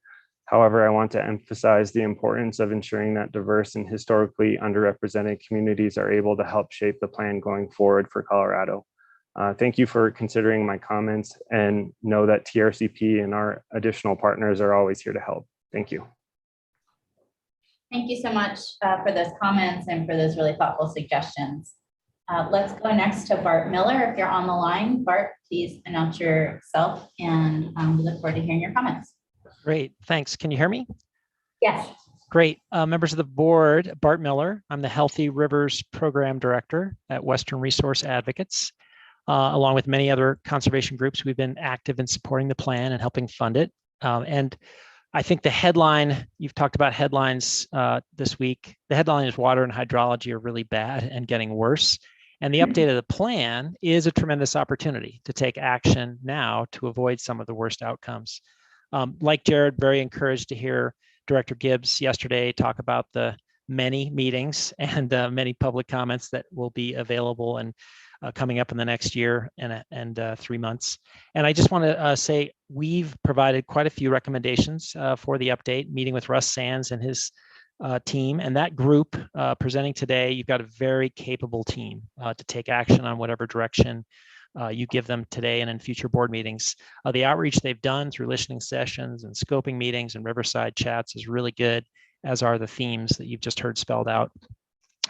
And I think that work sets a real high standard as the critical pivot happens now, pivoting from the work done up till now to actually writing the plan. And as several have said, it's a lot of work. We're encouraged to see that the plan will seize the moment that we all want it to, and that's moving toward the short-term interim steps and the actions that we can take to get there. So I'll get right to it. Just have 3 suggestions or requests at this stage, one on process, one on content, and one on funding. On process, feel like it's really critical to provide stakeholders continued opportunity to weigh in, to see drafts of the plan as it's being developed. And as you know, the plan that led to 2015's water plan had draft chapters allowing some input along the way for the board and interested parties around the state. And the staff memo suggests something different, kind of having a single release next year. And it's not clear yet what opportunities there will be for providing feedback before that's fully baked. So I just wanted the board to consider that. As Russ and his team put pen to paper, we really welcome the opportunity to continue to provide support. On the content, we feel it's critical the plan articulate the pathway towards meeting the objectives set out in the 2015 plan, or however they're adjusted for the new plan. And that's in part basing on an assessment of where we are today. In particular, we want to emphasize the stream health elements that Jojo walked through. And we're a little concerned that the on the ground improvements are still lagging behind some of the other objectives. This would certainly fit inside the Thriving Watersheds theme that Jojo talked about. And I think she's right that there's a great new tool that she hustled to put together. That's the interactive map established through the comments received thus far. And what we understand is that the roundtables have filled that in with information, but in a lot of cases, there's still data gaps. There's a lot of roundtables that are still needing information and to help them prioritize. And so hopefully that tool will help make that happen. But we really hope that the plan can include that kind of stream assessment and accelerated implementation of the stream management plans that are out there. That's just so that cities, the rivers, in addition to cities, farms and ranches, other businesses can thrive in the future. And finally, I'll just wrap up with, as we emerge from COVID, we have a really interesting kind of once in a generation opportunity to capture billions of dollars, literally billions of dollars of stimulus money from the federal government. And that's an opportunity I hope that we can embrace, that the state will be ready to request and put that money to good use. Thanks so much. Thank you for joining us and for your patience and for those great comments. Okay, I understand Molly Muglestone had asked to make a public comment, but I don't see Molly online. Molly, are you there? Okay, hopefully we can catch up with Molly the next opportunity. Yeah. Thank you. So I do want to provide directors the opportunity to ask questions, although please be respectful of our time because I don't want to offend our hosts by overstaying our welcome. Are there any directors who had a question? Director Schwartz? I have so many questions, but I think this warrants a workshop. I think soon. Okay.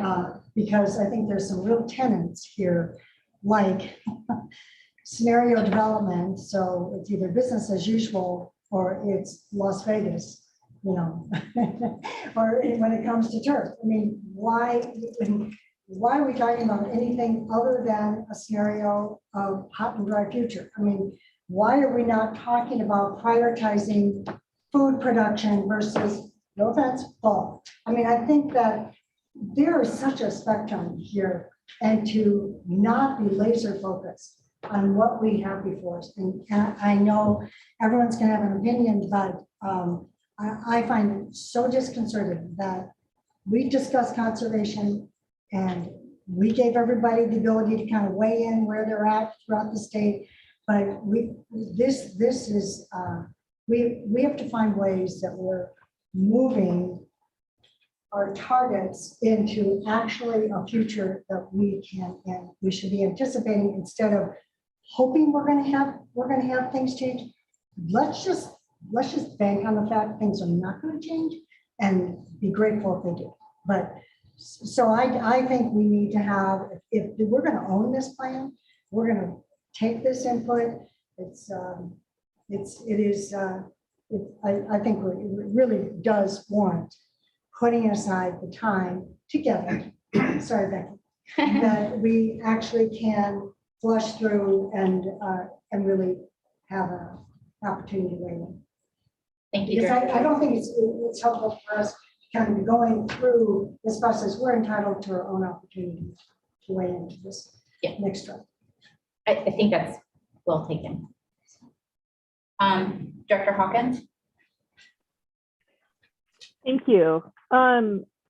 I would echo that I think that we need to have an opportunity for further discussion on it, whether it's at the beginning of the next board meeting or at a workshop. I don't necessarily have an opinion.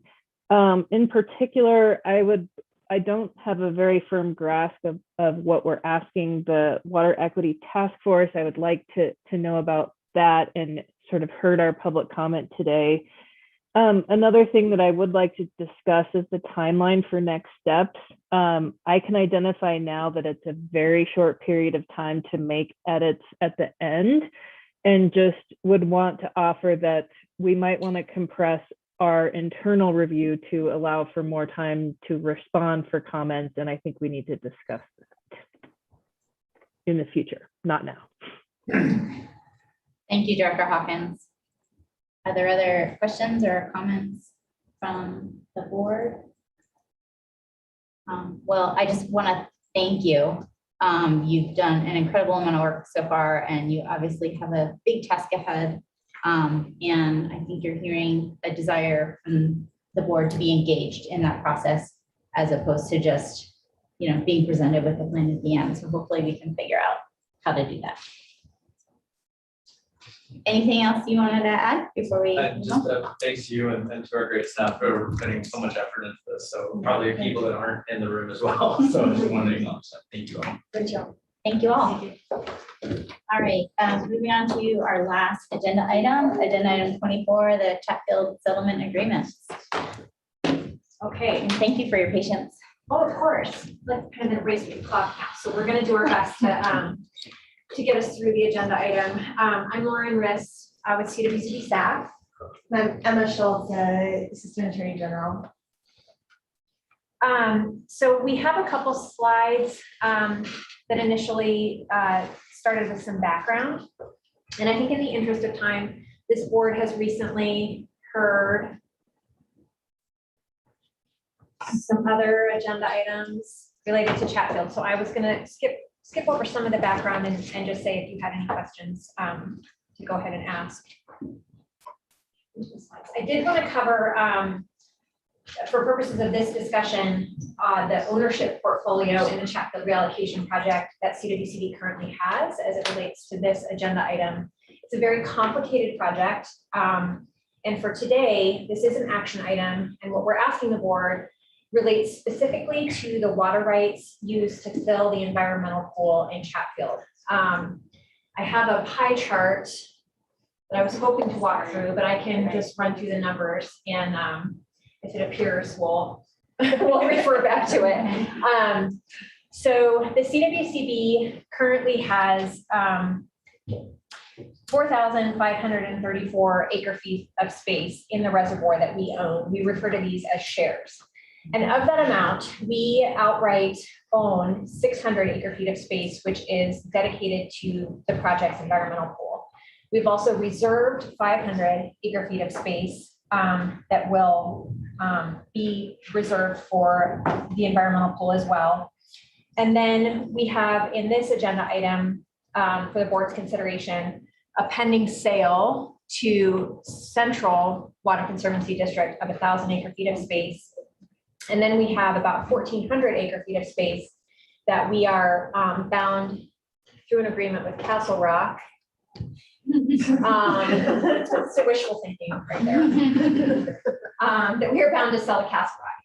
And so the item that is up for discussion today relates to the water rights to fill our 600 acre feet of space and the additional 500 acre feet of space. And then how we compensate Central Water Conservancy District for using their water right to fill the 1,000 acre feet of space that is currently owned by CPW. And this is all very complicated to discuss without a slide. You're doing a great job. Really apologize. I do have the numbers broken out in your board memo, so you can refer to that as well.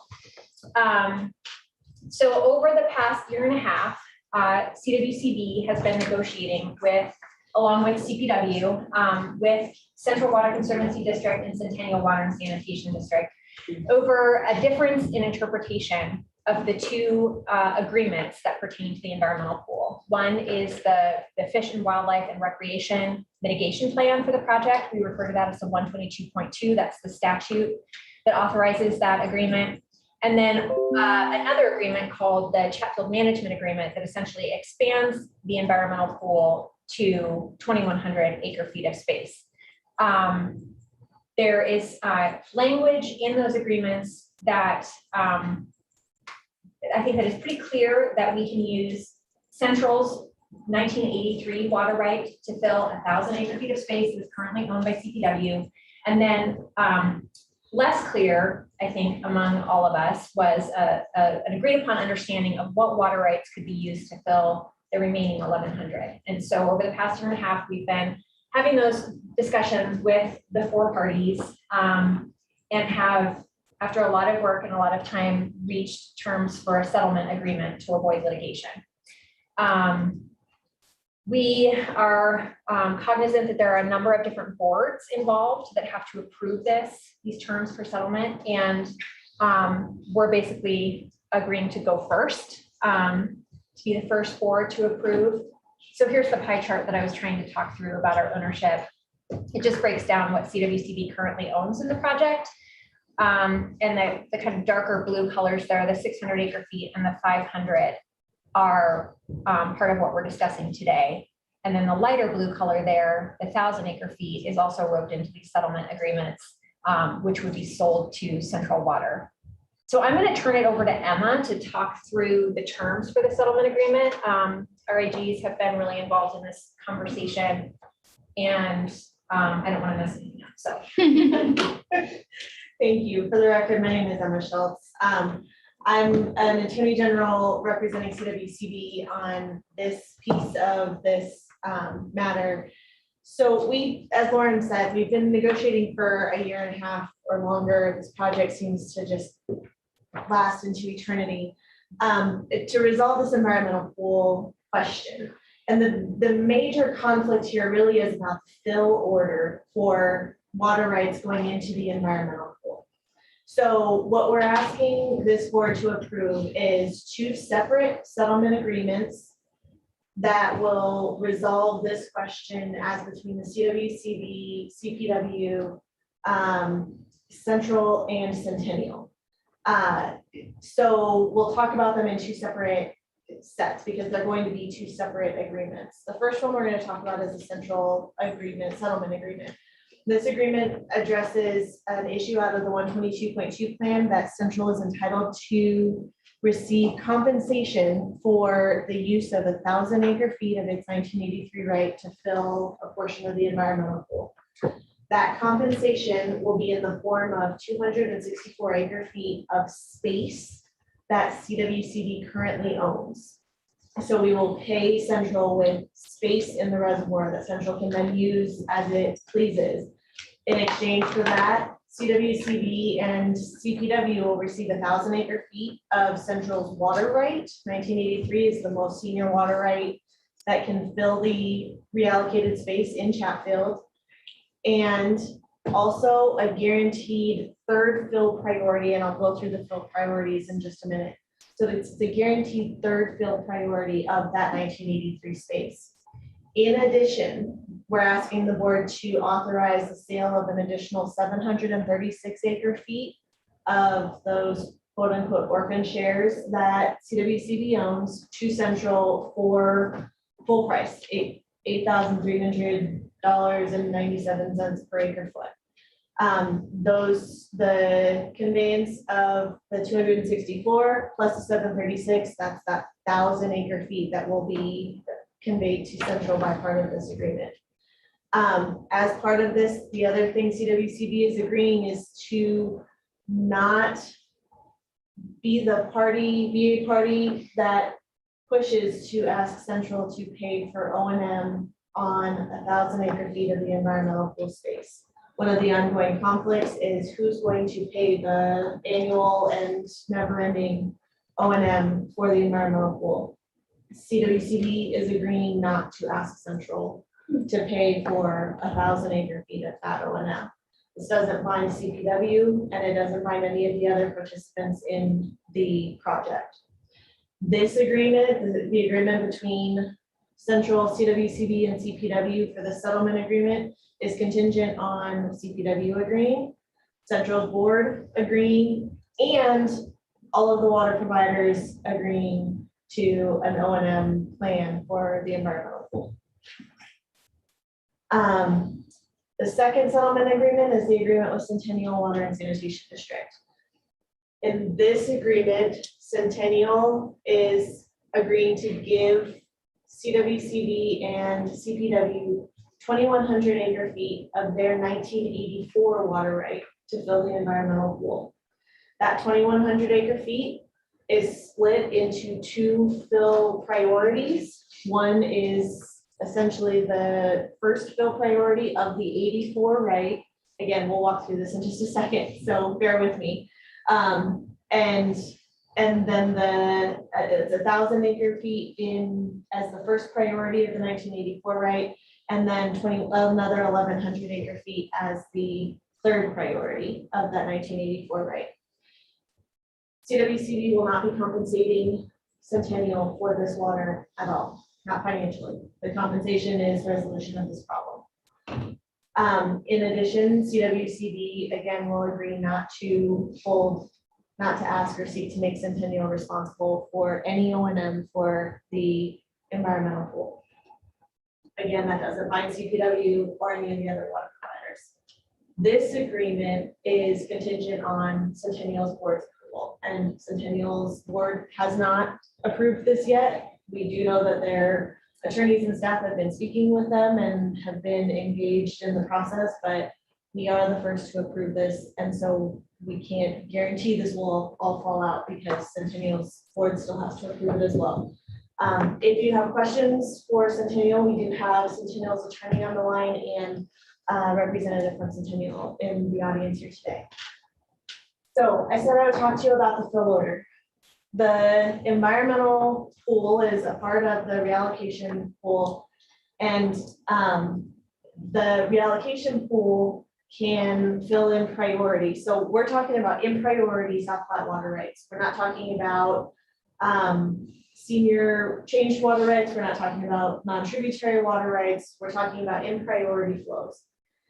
The very first thing that fills up the environmental pool is Central's, or not the environmental pool, I'm sorry, the reallocated space in Chatfield is Central's 1983 water right. Central currently owns 4,000 acre feet and change. And that fills first out of everything in the reallocated pool. Second is Centennial. Centennial has acquired a portion of Central's 1983 water right. 4,100 acre feet of Centennial space fills in the number 2 priority in the reallocated pool. What we are agreeing, what this settlement gains to CWCB is this third priority. This level in green is 1,000 acre feet, and it can fill either with Central 1983 water right or Centennial's 1984 water right. Then what happens is Centennial gets to fill with its 1984 water right. And then we're done. We're not going to talk about what happens after that. And the rest of the environmental pool can fill with the 84 water right or with CPW's 1990 and 94 water rights at CPW's discretion. So those choices between does it fill with 83 or 84 and does it fill with 84 or later, that's CPW gets to make those determinations. So if the board approves these 2 settlement packages today, what happens next? And we sort of have a dual track going that we don't expect any of this to happen in a particular order. Some of these things will happen simultaneously, some will take some time, but essentially the next things to happen will be that the Central and Centennial boards need to approve these same deals. Once that happens, we'll begin drafting settlement agreements with Centennial and with Central. We'll start talking about and looking at getting state controller approval of these settlement agreements, signing the agreements, and then actually conveying the water rights in space. In addition, probably along the same time frame or simultaneously as those drafting efforts are going on. We need to engage the other water providers in the Chatfield project to start negotiating the overall O&M question for the environmental pool. As part of central settlement, we also will need to put together the purchase agreement and the payment plan or whatever that will be for central to buy that 736 acre feet of space. So that's what comes next. This is not the end, but this is, we're asking to not have to bring these two pieces back to you again, because we've been coming to you with information about them for a long time now. So with that, I hand it back to Lauren. So that's why I wanted Emma. Smart move. Right. So I don't know if there are any questions about all that. There are a lot of ins and outs. So we're happy to take questions. We do have a staff recommendation. May I just make one clarification? Yeah, so, and that was a great diagram. I just That was noticed, from Kirk. Was This it is a from Kirk? three-person team and Kirk Yeah. did the Nancy Phil diagram. there's just one little thing, on the diagram, it looks like they're filling the non-allocated flood space, as opposed to be allocated. I think it's above the, no, that was above the, Because yeah, it the looks like it's reallocated heading up to space. the spill pool, and I, you know, so We should have said it was not to scale. Okay. Yeah. All So I right, think we're filling up to. yeah, thank you for that 44, yeah. clarification. This is an approval item, so I do want to see if there are questions from the board. Director Schwartz. And thank you. Couple questions.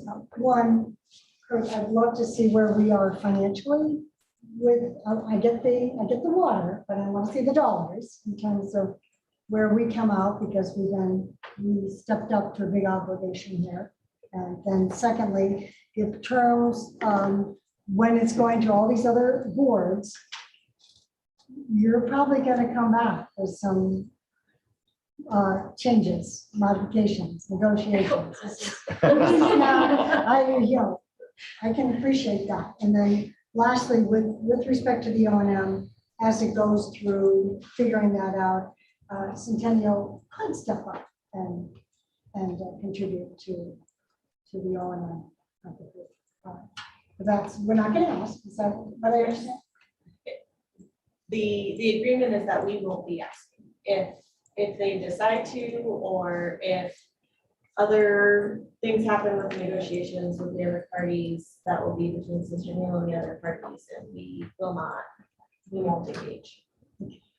So I know it's a bigger question about our financial standing on the project, but just to boil it down to this agenda item, what we are, I guess, giving up here is the 764 shares. Central 36. 736. Yeah. Okay.